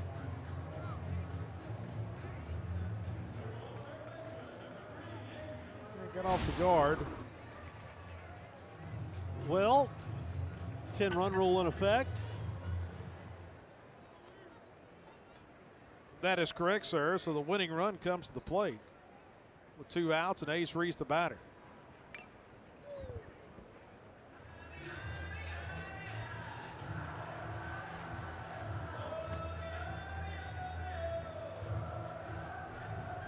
Reese 1 for 3, doubled in the 1st, walked and scored back in the 6th.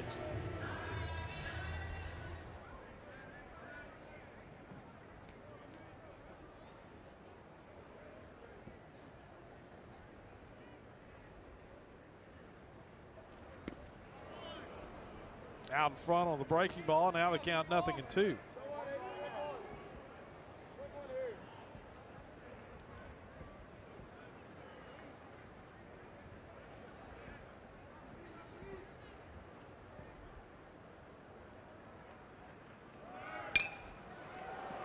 Out into left field, ranging over is Burrows. A step away from the track in left field to haul it in. Ace Reese flies out, and we've played 7. And it's still 8-0 Mississippi State.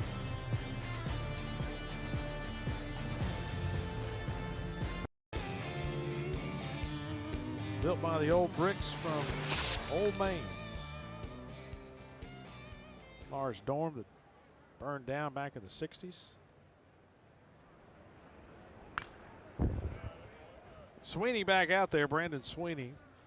Will be the top of the order, due up for Delaware in the 8th inning. Sal Mineo, then Jeremy Wolf, and Evan Bolden. So it's Brendan Sweeney on the mound, Kevin Sweeney behind the plate as the home plate umpire. Out to center field.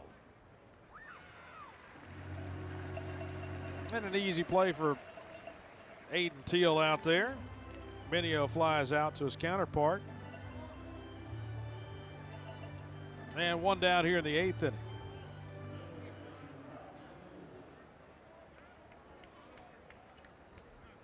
So Jeremy Wolf will hit. Over 3 on the day. Did reach on an error in the 3rd. Backhand play attempted by Ryder Woodson. Goes right under the glove and into left field. And Jeremy Wolf is aboard with 1 out in the 8th inning. He will reach on an error again.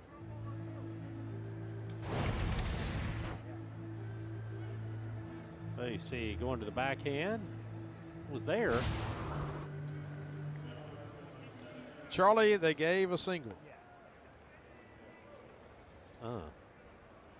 Woodson trying to plant that right foot, make that backhand play. They changed one yesterday, gave an infield hit, and then they came back, gave an error. There's a strike called. Evan Bolden. You know, the fielders, the guys who are into fielding percentage, like that being scored a hit. The pitchers, who are worried about ERA and the like, don't appreciate that.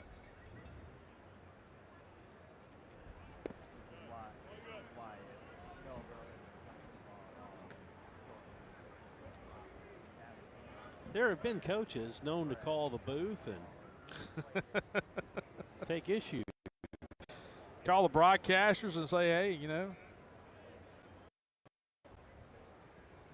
you guys don't know what you're talking about either. There's a ground ball snagged by Ace Reese, and they get the fourth play down at second. Yeah, no chance at all to turn the double play here, but a nice job by Wires taking the throw and holding the bag at second to allow the out to be recorded. So the lead man retired.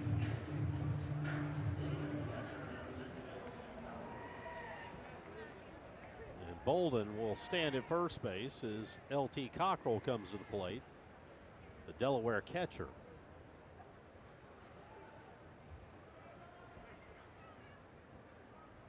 1 for 3 today, a couple of ground outs to the shortstop.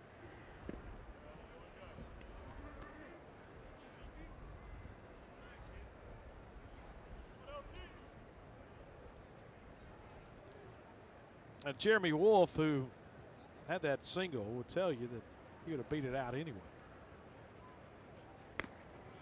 Cockrell takes a strike on the outside corner. Bolden, the runner at first now, reaching on the fielder's choice.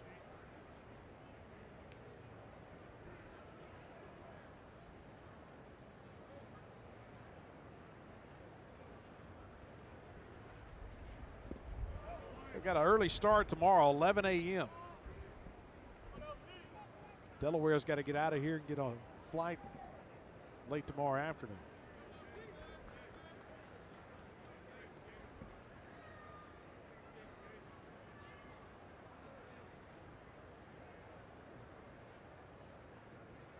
The fastball strike, and now the count 2-2.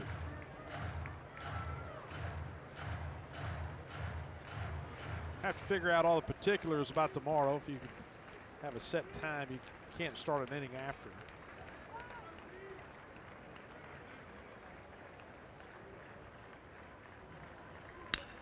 Lifted foul and out of play.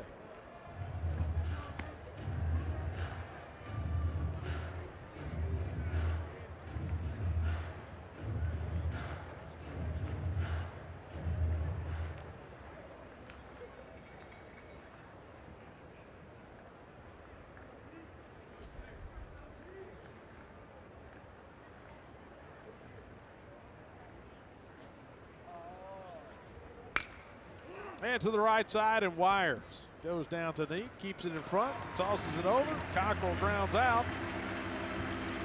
And that will do it for the top of the 8th inning for Delaware. State leading 8-0, looking to go 7-0. Mississippi State with 3 home runs today. The first by the right fielder Jacob Parker, line drive to right field, and then it was Reed Stallman with a solo shot to right field in the 5th, and then that was a big one. A big 3-run home run by Noah Sullivan in the 6th inning. That gave Mississippi State an 8-0 lead. That's where it is right now. LT Cockrell, who had the 2 hits last night for Delaware, has a double today. Noah Burrows has a couple of singles in the game. Doug Morose went 4 2/3 to the start. You see the guys at the bottom down there. Jacob Parker, Noah Sullivan. But on the mound today, Tomas Valinkas. 6 innings of work and a solid start for Valinkas. No runs, 5 hits. Struck out 7, he walked 2. And Charlie, kind of off the script you saw last night with Ryan McPherson, who was not extremely sharp early, but able to fight through it. Boy, you like to see your starting pitchers fight through any kind of adversity they see. There's a ground ball out to short, and Minkler, who's made all the hard plays, unable to get that one hit right at him. Isn't that how it goes? Minkler's made throws from his knees. He's had to run away from the infield to snag balls in the air. And that was Peter Mershon, who was hitting in place of Noah Sullivan here in the 8th inning. And so Peter Mershon will reach first base on the error. And now we'll have another pinch hitter as Blake Beavis comes to the plate.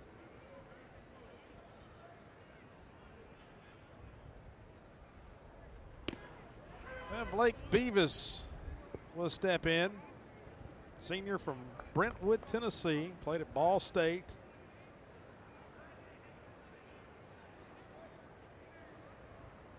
Hit a home run the other night. And hits that ball well to left. Could that do it? And it's gone. A 2-run home run, and the Bulldogs are going to walk it off and win it 10-0 in the bottom of the 8th. Well, Beavis got a pitch on the inside part of the plate, and he just drives it out to left. And Mississippi State with a 10-run rule after 7 and a walk-off home run by Blake Beavis, his 2nd home run of the season. And Mississippi State is going to go to 7-0 on the season. Well, take a look. Driven out to left. He hit 18 of them last year at Ball State, and the 2nd one of his Bulldog career sends us to the house. And so for Charlie Winfield, I'm Bart Gregory saying so long from Starkville, where Mississippi State wins it over Delaware 10-0. To watch this entire game on replay, as well as other games on our family of ESPN networks, log on to watchespn.com or download the ESPN app. This has been a presentation of ESPN, the worldwide leader in sports.